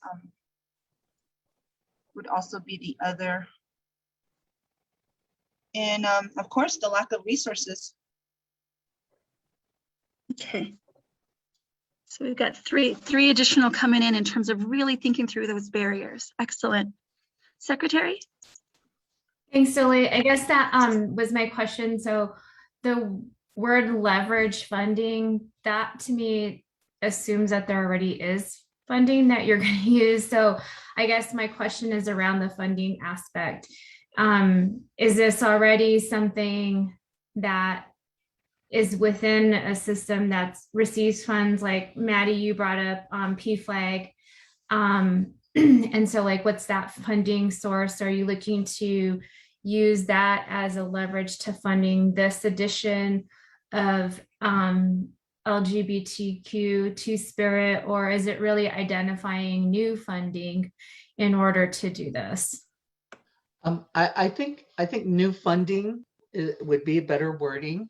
because I don't think there's any monies out there to establish them, because a lot of times it's just people coming together to do stuff. And I think out of those groups, they do their own fundraising to raise monies to do their own things. I think what would be phenomenal is if there was already money available or money given to certain groups, that it would help in some of the things that they do. But I think establishing funding would be better. Yeah, so we'll clean up the language on that. Good, helpful suggestion, and it sounds like a friendly amendment. All right. Excellent. Is there anybody else who hasn't had an opportunity to weigh in around this recommendation, and there's information that would help you feel more comfortable and be in the consensus in support of it?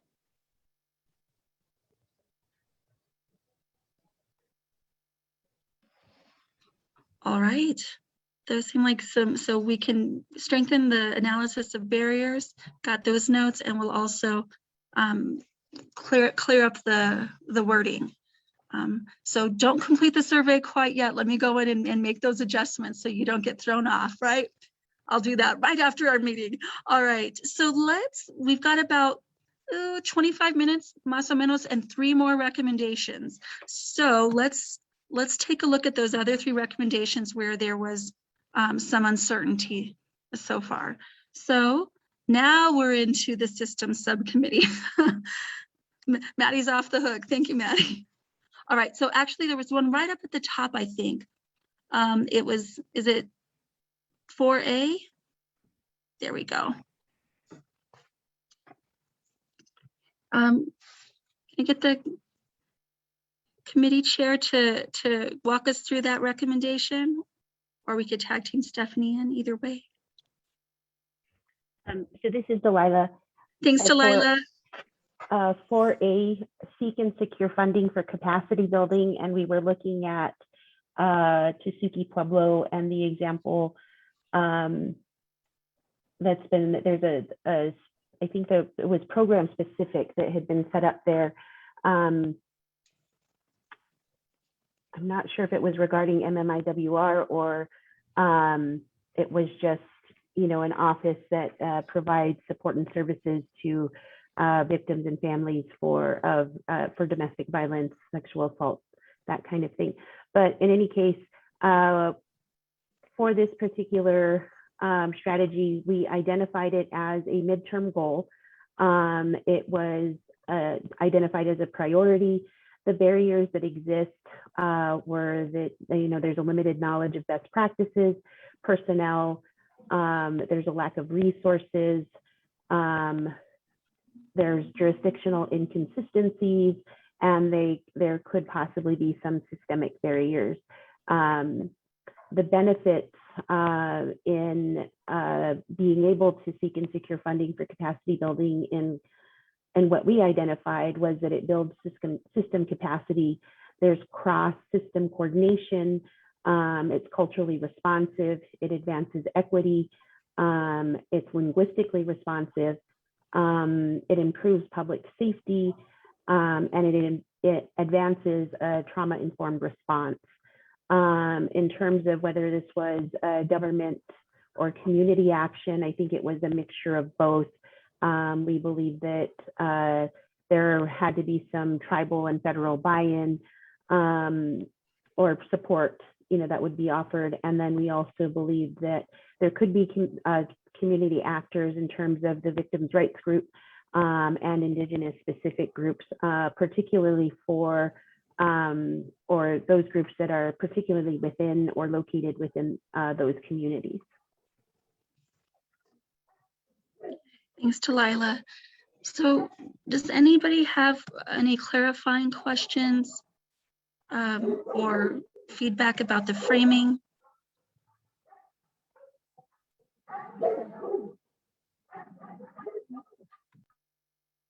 Sorry for the chorus of dogs in the backgrounds. It's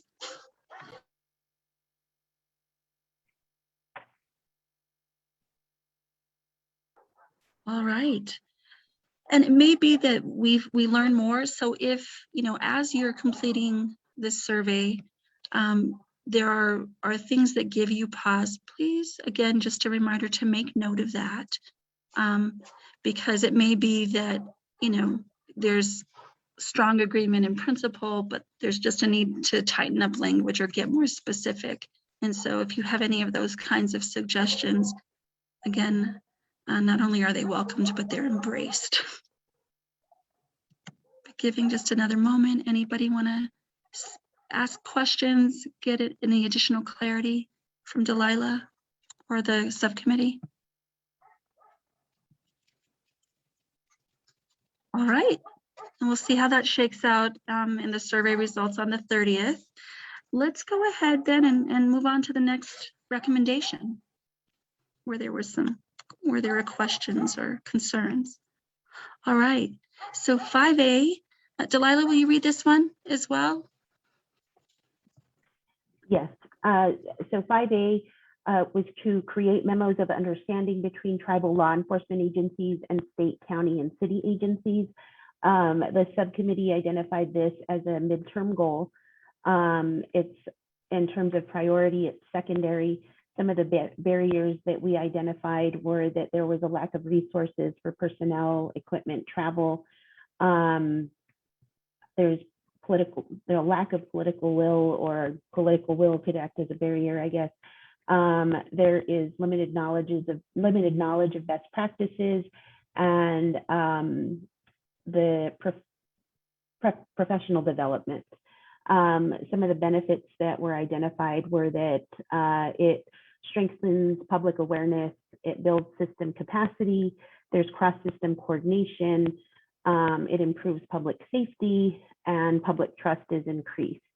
The actors would be, yes, so it would be a memorandum of understanding, so an MOU, just in response to Chastity's question. So in terms of government or community action, we believe that this was something that would be involve government actors from the tribe, state, federal, and municipal, and even county governments. And I think that was it. Great, thanks, Delilah. So we know that some of this is already happening, and yet we also know that, you know, there's a distance to go still. So for folks who have any, you know, questions or recommendations, do you want to go ahead and weigh in?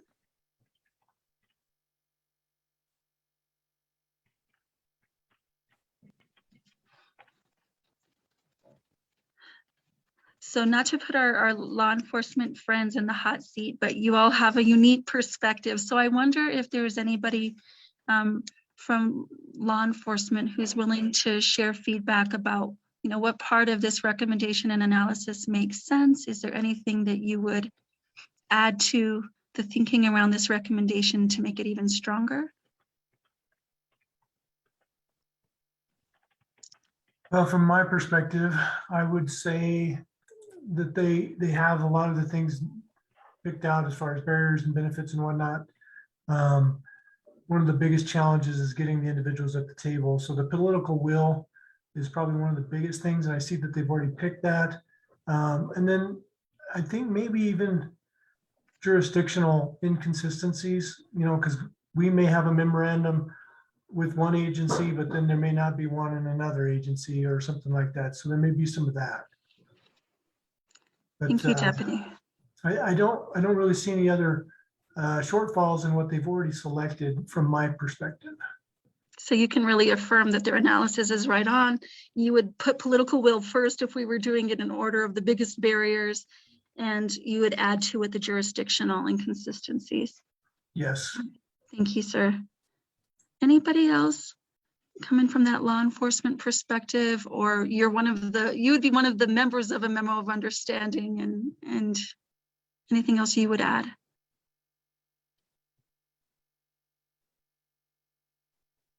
All right. So when you hear Deputy Tracy's kind of affirmation of the thinking that the system subcommittee's done, and you hear Delilah walking us through, just want to get a quick check on consensus and see if we're closer with those that explanation and those additions. So go ahead back down to your reactions button. Again, it's the happy face with the plus sign. And if the explanation and with the slight adjustment that the Deputy Tracy recommended works for you and you think it makes sense, go ahead and use the green button. And if not, the red. But wait, Beata, did you want to add something to the thinking and the analysis on this one? I'm just wondering if there could be, again, more specific language on what kind of MOUs? Just to strengthen what, and to strengthen what kind of cross collaboration between jurisdictions? It just feels a little vague in general. And it might be good to just again be more detailed in the language. Beata, that's helpful. Do you have ways that you would specify or recommend specifying? I mean, is it for understandings of being able to help each other with investigations? Is it for like if one tribe has a prosecuting capacity, that they could use that if there's like, so that tribes could help to increase prosecution of cases amongst entities and like in enforcement of the VAWA Act? Is it MOUs of sharing resources and sharing equipment,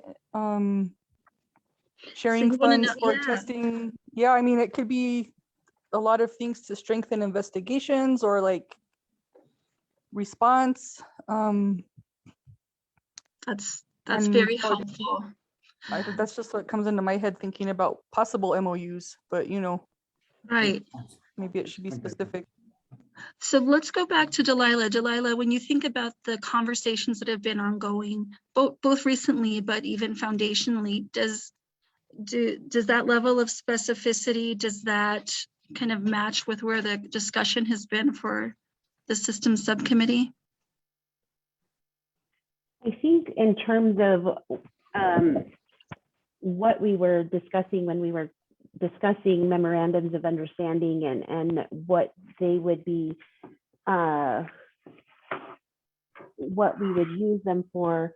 I think the conversation sort of began around the issue regarding information sharing and being able to, you know, either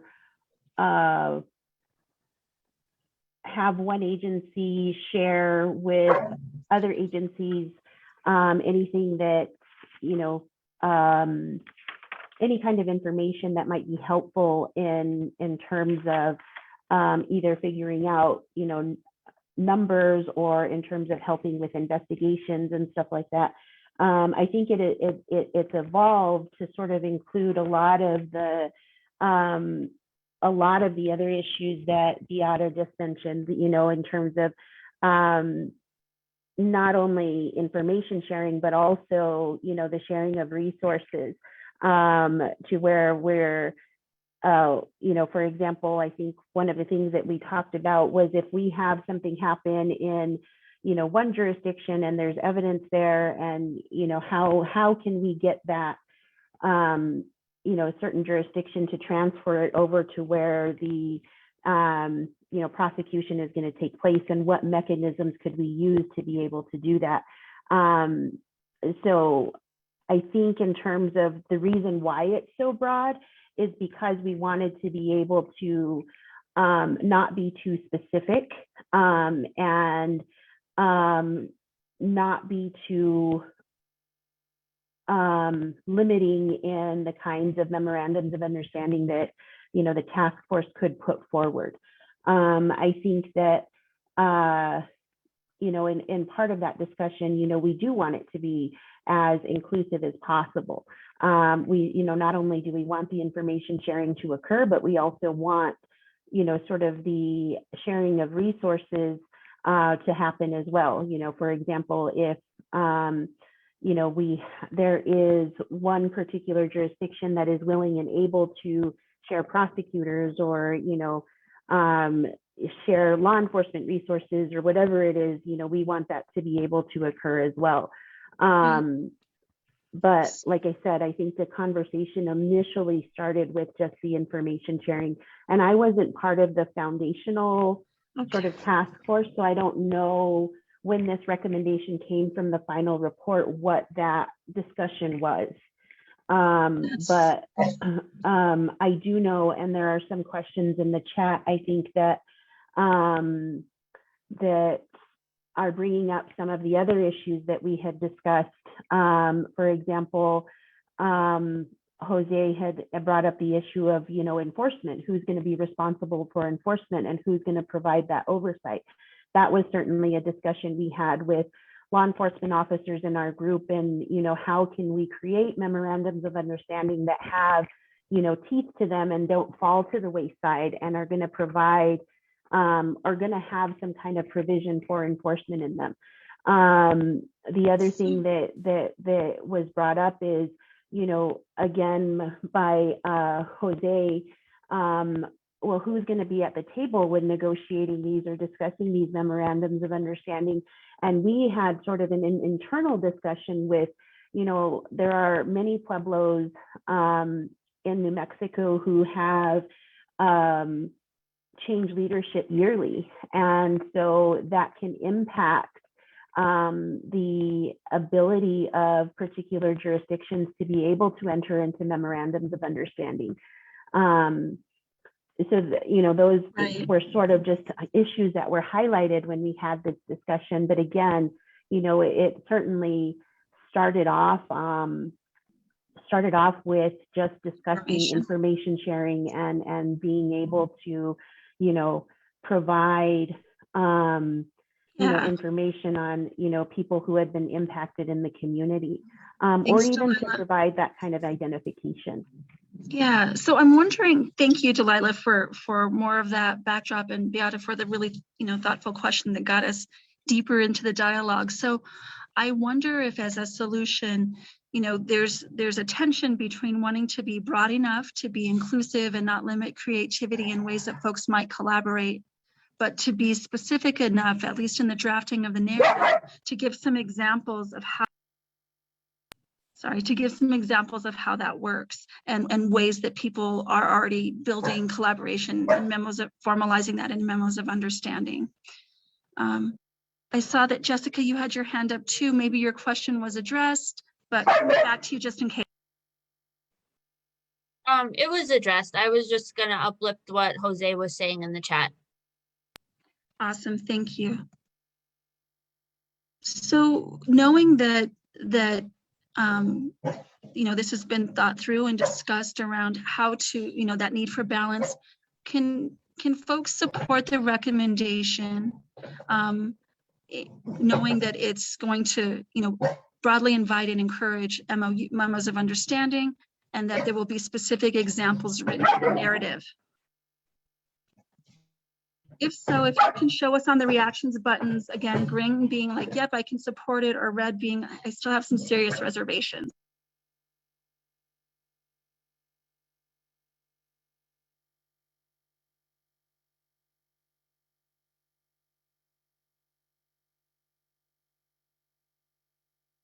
All right, seeing a lot of support. All right, excellent. So thanks, Jose. I've got a thumbs up too. Excellent. So we're going to go ahead and we're going to move forward with that. But know that when we get to the drafting phase and folks are looking, there'll be opportunities to give feedback and comments for edits about how to make it even clearer. So let's go ahead. We've got just a few more minutes for this last one. I will give folks a heads up and a sneak preview. There was nothing from the data committee that folks were like, nope, at least so far. So let's go ahead to the next one. Delilah, do you want to walk us through that one as well? So for 5E, it's support administrative rule changes to include the BIA and our tribal police and the New Mexico Department of Homeland Security Emergency Management Fusion Center. So the subcommittee identified this as a short-term goal. It's a primary priority. The barriers that we identified were that there are limited knowledge of best practices and professional development, cross-sector professional development. Some of the benefits are that it builds system capacity, there's cross-system coordination, it improves public safety, public trust is increased, and it strengthens prevention. The actors that we identified were the tribal, state, federal, and municipal county governments. Thank you. And I know Officer Weaver, I don't know if he was able to make it on today. I know that he's been juggling quite a bit these last few days, but he spoke very eloquently about how this level of coordination has been helpful in some of the law enforcement agencies he's worked within. Is there anybody else who wants to either describe more or have any questions clarified about this recommendation? Lily, this is Stephanie. I think this was one recommendation where I think our subcommittee requested a little bit more information about the fusion center that's housed within the Department of Homeland Security and Emergency Management.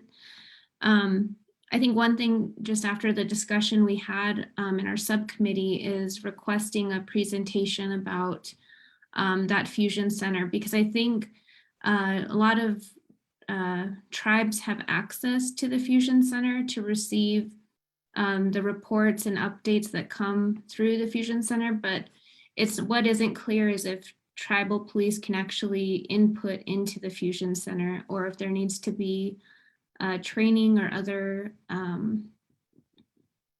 I guess, permissions that are required before they can actually input and share information. So I think that's one recommendation where we need a little bit more guidance and information.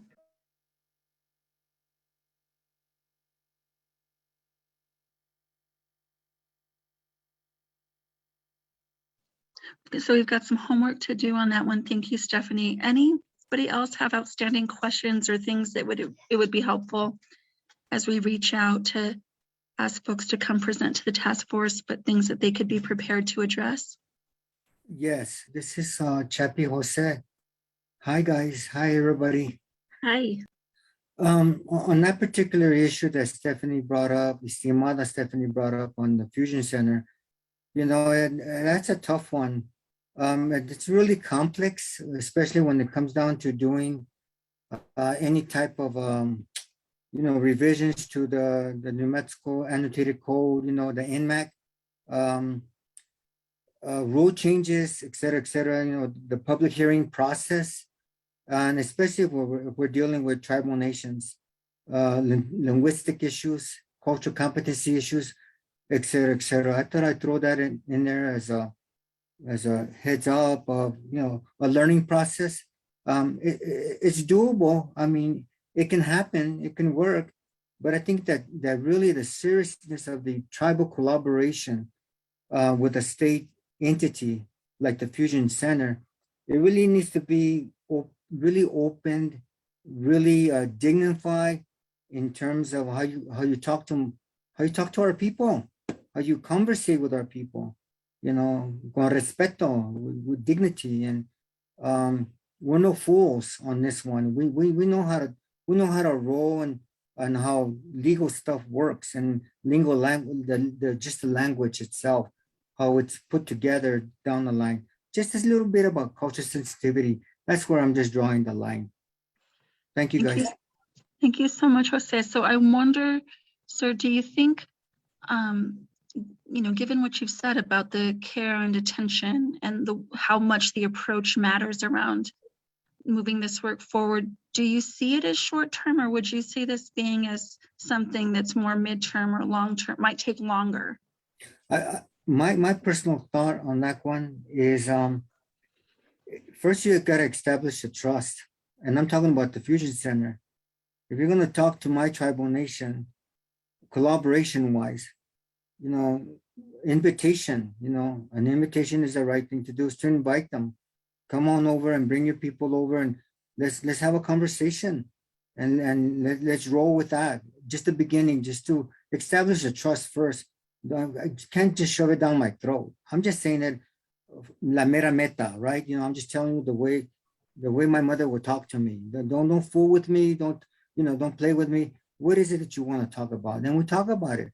And then we'll take little steps at a time, like a little baby, is what I'm saying. Thank you for that. It could be a long term, yeah, midterm. I mean, but the urgency is now for me. That's just the way it is. The urgency, we're dealing with missing and murdered Indigenous women and their relatives right now. I don't want to wait until next Christmas or next year or 2 more or 3 more years later. If we're going to talk about it, you're going to do something, do it now.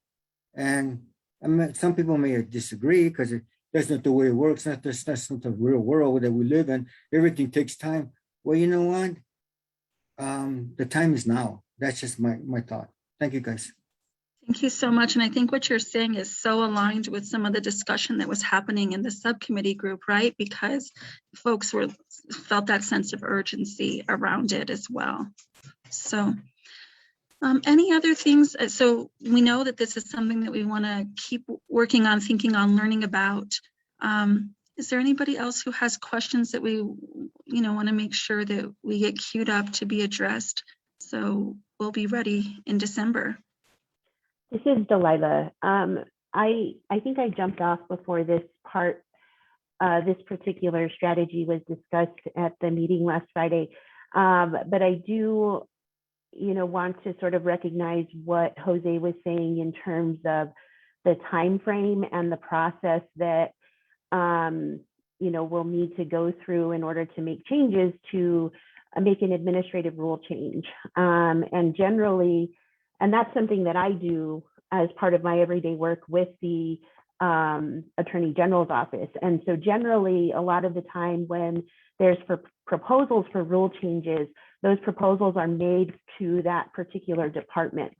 And, the department then will move forward if they have a board or somebody that provides that kind of oversight, they move forward to do that. However, it is a pretty lengthy process, and it requires, under the State Rules Act, a lot of notice, and there requires a public hearing. And I think that the way that, and just my thinking about that, and the way that the subcommittee has, established this as a short-term goal, I think it would probably be more of a midterm goal, just taking in that time frame as a consideration. Because one, I agree with Jose. I think that there has to be some relationship developing that needs to take place, before any proposed rule changes are sent over to that particular Homeland Security Department. And these are their rules under the administrative code. So the changes would have to come from them, or the initiation of changes would have to come from them. And I think, just to, again, reiterate what Jose was saying about the relationship building, I think that that's where that becomes very important, that, we want to establish a relationship, whoever it is, the task force, tribal communities, private individuals want to establish the relationship with that department so that you can move forward and initiate the change. So again, based on that, I would change the short-term goal to a midterm goal. And, I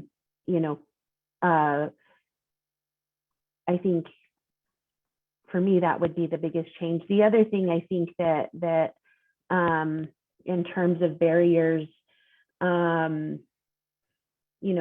I don't think that there's a lack of statutory authority. Every department or every board and commission has some kind of statutory authority to create rules for themselves. But I think in terms of, what could also be a factor is the political will, and, quite possibly, at least on establishing this, what I think what could impact it is also personnel, and the lack of resources.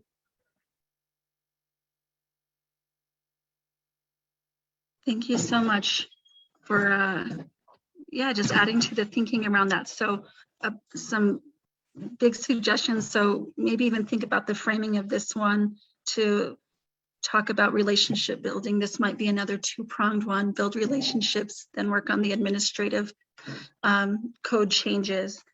Two, that really pay attention to the barriers, and that statutory authority isn't the barrier. It's really more likely that political will and the personnel and the resources. Beata, I see that you have your hand up as well. Did you want to add to this discussion of this recommendation? Sure. I'm not too clear on what the Fusion Center is or what it manages, but I know anywhere there's an emergency operations center, there needs to be tribal representation as a job, as like a position and representation. And I think that's part of like honoring government to government responsibilities, so that tribes aren't receiving secondhand middle person information, that they're there at the source as information is received and they can deliver that directly to their tribes anytime there's any kinds of emergency response that has to happen. And that's one thing I noticed just that happened with the wildfires. You know, the Emergency Operations Center, there's no seats for a tribal position and representative in these centers. So yeah, I think everything that's been said is right on, but that also that it would be really a step towards equity to like have an actual job creation of within these facilities themselves. Thank you, Beata. And it's a good reminder that even though it's a best practice, it's not always as common of a practice as it needs to be. We're going to go to Secretary Trujillo, and then we're going to hand it over. Rachel, thank you so much for being patient. We know that you have a hard stop at 1:30, and we appreciate hearing from you and kind of how things have been going from the perspective of Senator Heinrich's office. Secretary? It's okay, Lily. I think I can follow up with somebody on this. I have some information about how the EOC works, and so I just probably need to talk with Stephanie a little bit more about this type of recommendation. I want to be mindful of Rachel's time, so I'll follow up with Stephanie. Thanks. Thank you so much. And just to assure folks that we didn't rush through, we had the conversations we needed to. If you don't mind just scrolling down and seeing there's no more yellow so far. So, but as we get more feedback in the survey, which everybody's going to do, right? Because it's going to be more meaningful if we all participate, then we will pick up the areas that we need to continue to clarify at our subcommittee meetings. So thank you all very, very much. And with that, I'm going to hand it over to Rachel. Rachel, thank you so much for being here.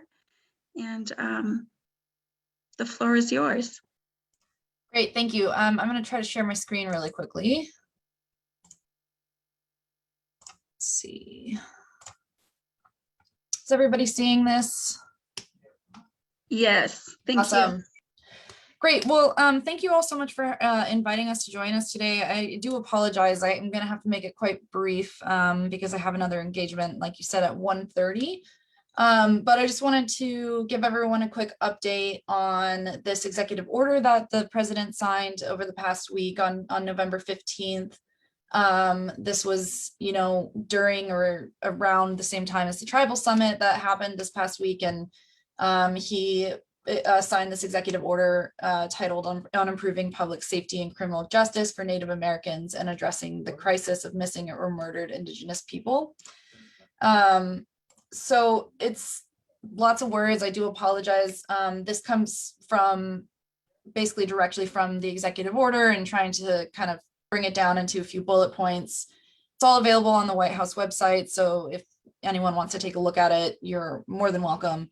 The gist is it directs the Department of Justice and Interior, Homeland Security, Health and Human Services to create a comprehensive strategy for improving public safety and justice for Native Americans and addressing the epidemic of missing and murdered Indigenous peoples.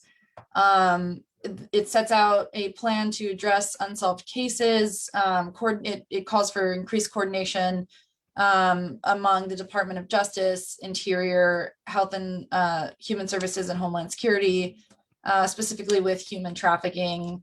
In addition, there is additional like technical assistance included, things like national training programs for federal agents and prosecutors. It's pretty extensive. It builds upon some of the past, executive orders and task force that the Biden administration has set forth, as well as the Operation Lady Justice task force. In addition, there's an increased emphasis on data collection and sharing, trying to increase the number of tribes that are participating in the Tribal Access Program, among others. And then it also directs HHS to develop a plan for prevention and survivor support initiatives. So that's kind of a very quick overview of what it does. I can see that it's been linked in the chat. So please, if anyone has any questions following this, I'm more than happy to talk with folks over email or phone or whatever works for you. And then I also just wanted to highlight a couple other actions of note from the summit, a few other things that were set forth by the administration, including the chocolate protection. This is going to be an administrative effort to kind of initiate a 20-year withdrawal from mining and federal oil gas leasing development. Additionally, there were a couple new memos of understanding provided, including protecting tribal treaty rights, as well as a couple others that you can see on the screen. Again, all are linked on here, and I'm more than happy to share with folks. And I'm hoping that I can help with questions, offline, seeing as I do actually have to run. But I wanted to thank everybody for having us on the call. And if there's anything that we can do, please, as always, feel free to reach out to our office. Thank you, Rachel. So I know Rachel needs to run. Delegate Crotty, I was noticing some of your questions and comments in the chat, and I wonder if you might lift that up to raise that with the task force as a whole.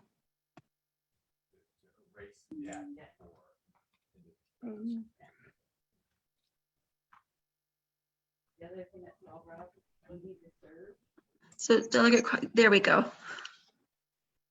I'm on mute, or you could hear me. Now I'm muted. You're muted again. So I was too.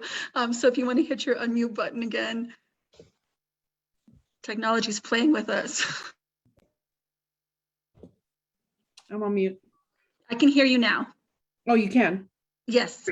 Yes. So I was going to say I appreciate the update from Senator Heinrich's office. What I do want to state is, since we, as a tribal leader who's followed this issue for many years, there's actually an issue that we have with the executive order that it allows an additional 240 days. So that's nearly 8 months for some additional action. What we had felt by this time, our federal partners would be organizing to meet some of these needs. So there is a delay in terms of how things are getting adjusted at the federal level. And more importantly, as we just talked about, there's no new funding to be added into. So what happens then is we're pulling away other federal programs that have already other things on their plate, and we don't have anyone or adding the capacity of how we're going to do business when it comes to our federal partners. So I think as a task force, that's something that impacts the work that we want to do when we talk about integration with our federal partners, because we need them to, and maybe this could be a further conversation with Senator Heinrich's office, is then in the Appropriation Act, where are you placing those dollars so that we could maximize the type of programming or the type of partnership that we want to see here at a state and tribal level.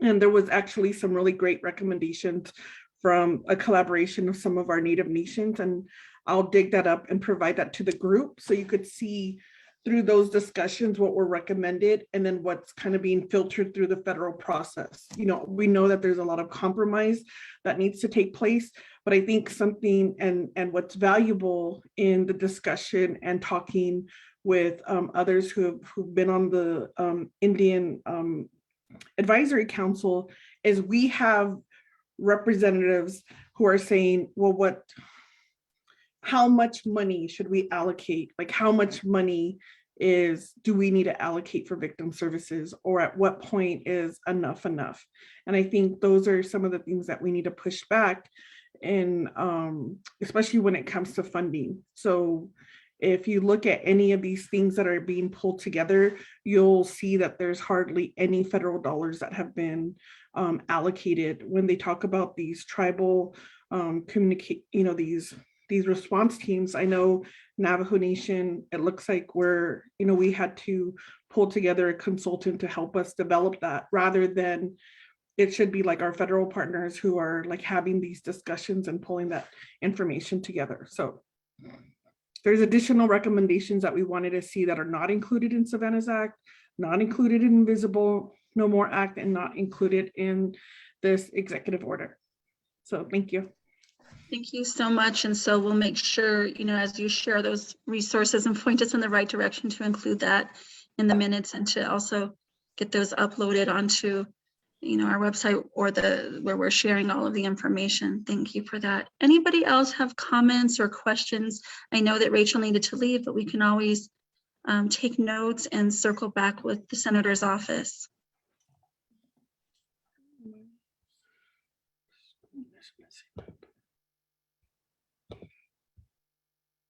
Anybody else?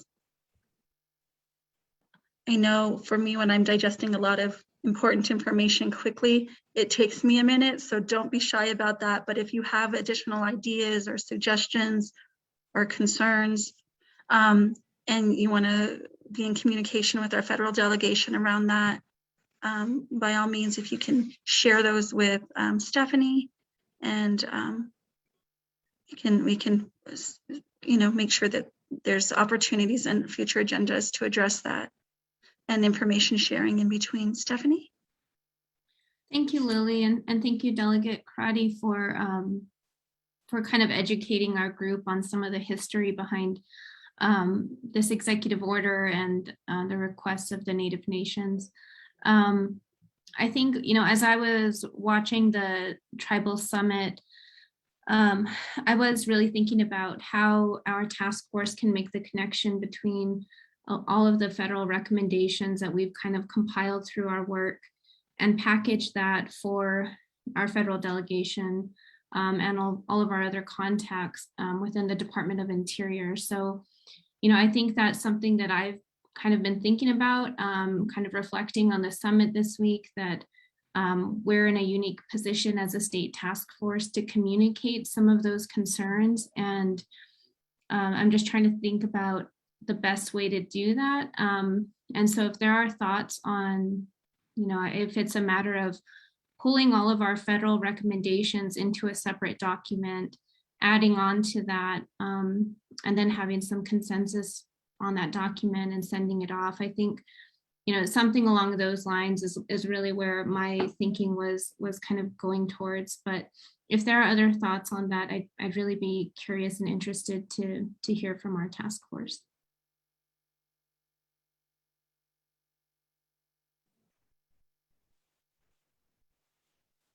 Do folks have feedback for Stephanie and each other about strategy, ways to lift up the questions or concerns and ideas, suggestions that you have, Secretary?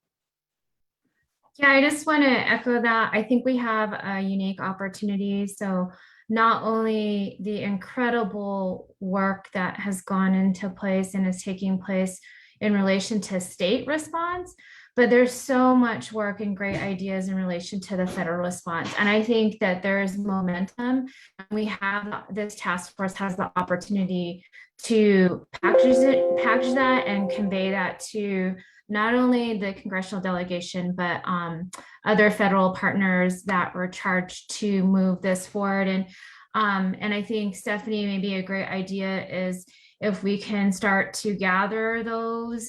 And if there's any other additional ones, Council Delegate Crotty, always appreciate you joining us in your advocacy, but if there's some that are, you know, in response to what you said, right, that weren't inclusive at the federal level that they were doing, you know, if there's some way that they could be worked into these, that go for it. But I do think it's just such an incredible opportunity to take advantage of that, to put those forward.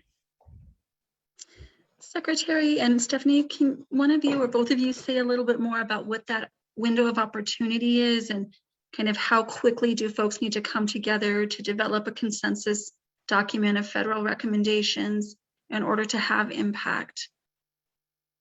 Do you have a sense about the timing? I mean, I think one, it's something we could include in our state response plan, and highlight, you know, where the state is limited and where the federal government really needs to step up, outlining what that looks like. So I would say, you know, maybe it's a part of our state response plan, which would mean that we would have to compile that, you know, in the next month or so. But also I think if, you know, I'm not sure, you know, maybe it's something that we could have a memorial or something that's passed that just outlines, you know, what are the requests of our state, if there's consensus there. And now I'm kind of just thinking off the top of my head here, so I apologize. Some of these might be completely off base, but I would say it should be something we should try to get done by the end of the year. I also think, Stephanie, I think I'm just, you know, brainstorming this. Lily, I think, so when I think it's really important to let the feds know that we can do all that we can here in the state, but there's limitations. So like if there's a responsibility from the feds, like we need their partnership, right? I guess the message being that you can't just rely on the state and people from our state to try to solve this. You know, there's different legal and jurisdictional issues. And so I think that that's part of that, which Stephanie's talking about. I also think that what could be important is taking, and maybe Stephanie, I can work with you, is to see what those federal kind of recommendations are and see how we could communicate that, because there could definitely be some communication that goes, which is a letter from the task force to the congressional delegation with these. There's another one that can go directly to Secretary Holland and her unit that they're pushing forward and highlighting some of those. Department of Justice, I mean, all those different federal agencies, you know, that could get sent as a result of that. So I think, you know, that's part of it. And I think that there's just a lot of momentum. So, I mean, I can work with you, Stephanie, maybe meet me, Lily, to do initial cut and see, but I really appreciate if anybody has any ideas to help us. We hadn't discussed this. This is really, thank you, Stephanie, for bringing this up so we don't lose sight of a lot of the work that has taken place. And then I also see that Senator Lopez is offering some ideas in the chat and kind of building on your ideas, Stephanie. Senator, did you want to say more, ma'am? No, and thank you. And I apologize. I'm having some bandwidth issues. So you just see my name. But I think that if a memorial, if we decide, you know, to do so, the discussion can be held. And it's another way to also educate my colleagues during this legislative session in January. And it also, of course, can be sent to the persons that the secretary just mentioned, you know, lending our support as a legislature behind the request, which of course, I mean, can add value to our work.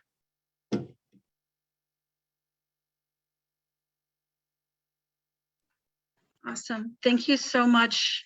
Already we're seeing the ideas emerge. So I don't think it's doable to be able to put together these recommendations before the end of the year and to really fold them into the state plan to say, and here are the things that are things the feds can partner with us around. All right. So I know that, you know, we've talked about state and federal policy in a couple of different ways. and also in some super nitty gritty ways. And I'm wondering, I know that there are some kind of timing issues around and just wanting a response. And so just clarifying. So is moving forward some of the legislative recommendations that folks have already worked on related to folding the Missing, Murdered, and Indigenous Women's Unit into an office, and also for the Missing in New Mexico Day. Is that something that requires a formal request from legislators or not? Does anybody have any insights on kind of the best way to proceed there? May I just ask a question? This is Linda. Yes, ma'am. Okay, are you, is your question regarding like a piece of legislation? Yeah, so the task force subcommittees worked together with IAD staff on a couple of different policy recommendations. One was to lift up and form an office and fund an office that would be in DPS, right, around missing, murdered, and Indigenous women. And then the other piece, and that would also include the cold case unit. And then the other was to fund MMIWR day. And so, yes. And so I'm just asking about process. Yeah, what would happen, of course, first and foremost, for some of the pieces of legislation, of course, asking the governor to put some of these measures on her call for January. So that would, of course, be working with the task force and Secretary Trujillo and others, right, to petition for that to be on the governor's call. And then, of course, to initiate the legislation itself, you can ask any one of us legislators who are part of the task force to open what we call a file here in the Legislative Council Service, and then, garnering whatever information we want to put on any of the legislation to be proposed, to put the language together. And then if the governor is willing to put it on the call, then we have certain numbers that list as the governor's support. The bill can then be dropped after January, I think it's January 2nd, to be dropped early. And then it gets into the system, essentially when we start on, I think it's January 18th this year. I mean, not this year, in January, sorry. But it's kind of short and sweet. It just takes time for whatever the legislation is. And of course, requesting the governor for her support and to put it on her call. Thank you so much. Does anybody else have clarifying questions about either federal policy efforts or state level policy efforts?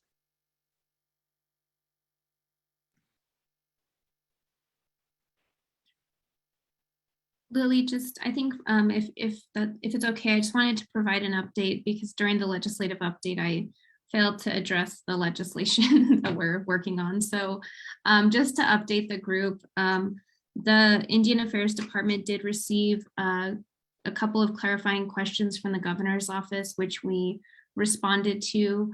We're still pending formal approval. So I think, as we go into our next task force meeting, if we still don't hear back from the governor's office, maybe that's the time to start strategizing and considering a different legislative strategy. So for now, I think they're still working through, and we know that they've looked at it. They're asking some questions of the department. So we're doing our best to answer that. And I hope to have more of an update very soon. Thanks, Stephanie. Excellent. Anybody else? Questions? All right. Going once, going twice. All right, moving on to the next steps. So Stephanie, do you want to tag team together and just give people some highlights of what to expect and how we're going to continue to maintain momentum and hit our deadlines? Sure, Lily. I'm going to ask that we pull up the agenda one more time, Aurora and Sherry, if you don't mind.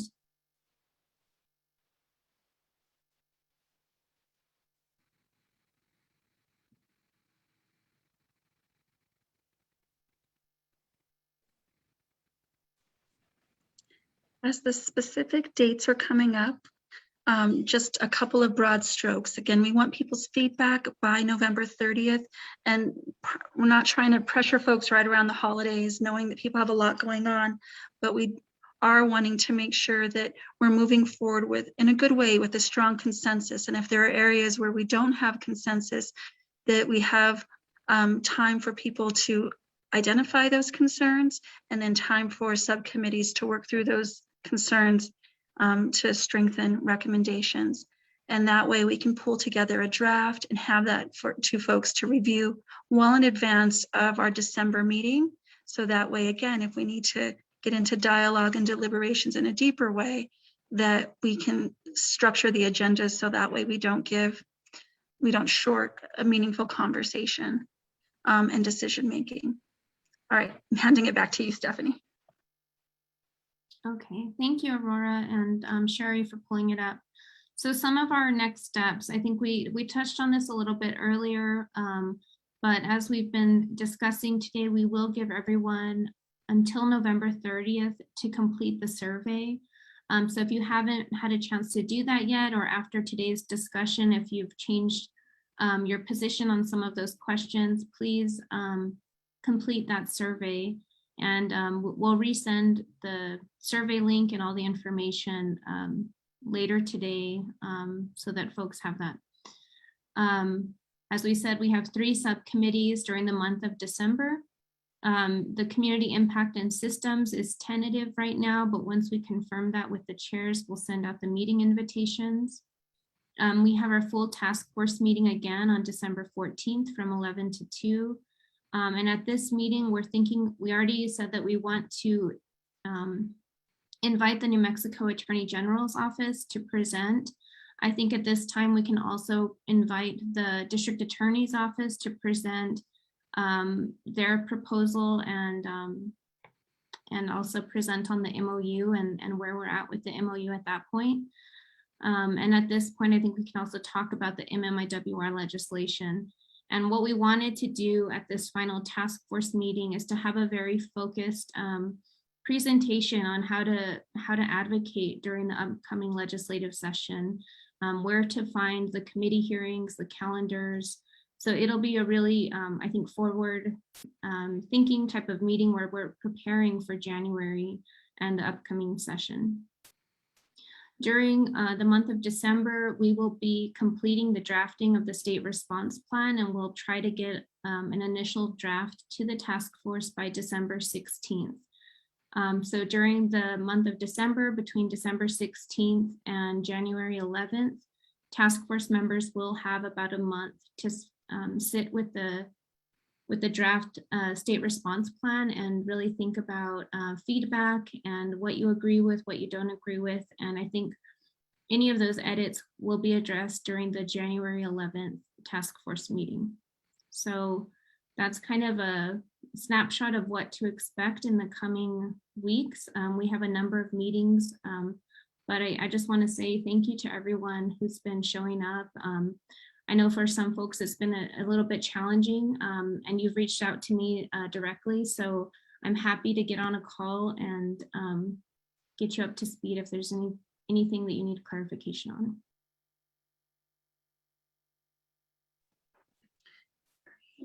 Any questions or concerns about the timing and whether it's giving enough space to really, again, work together in a relational way, in a principled way?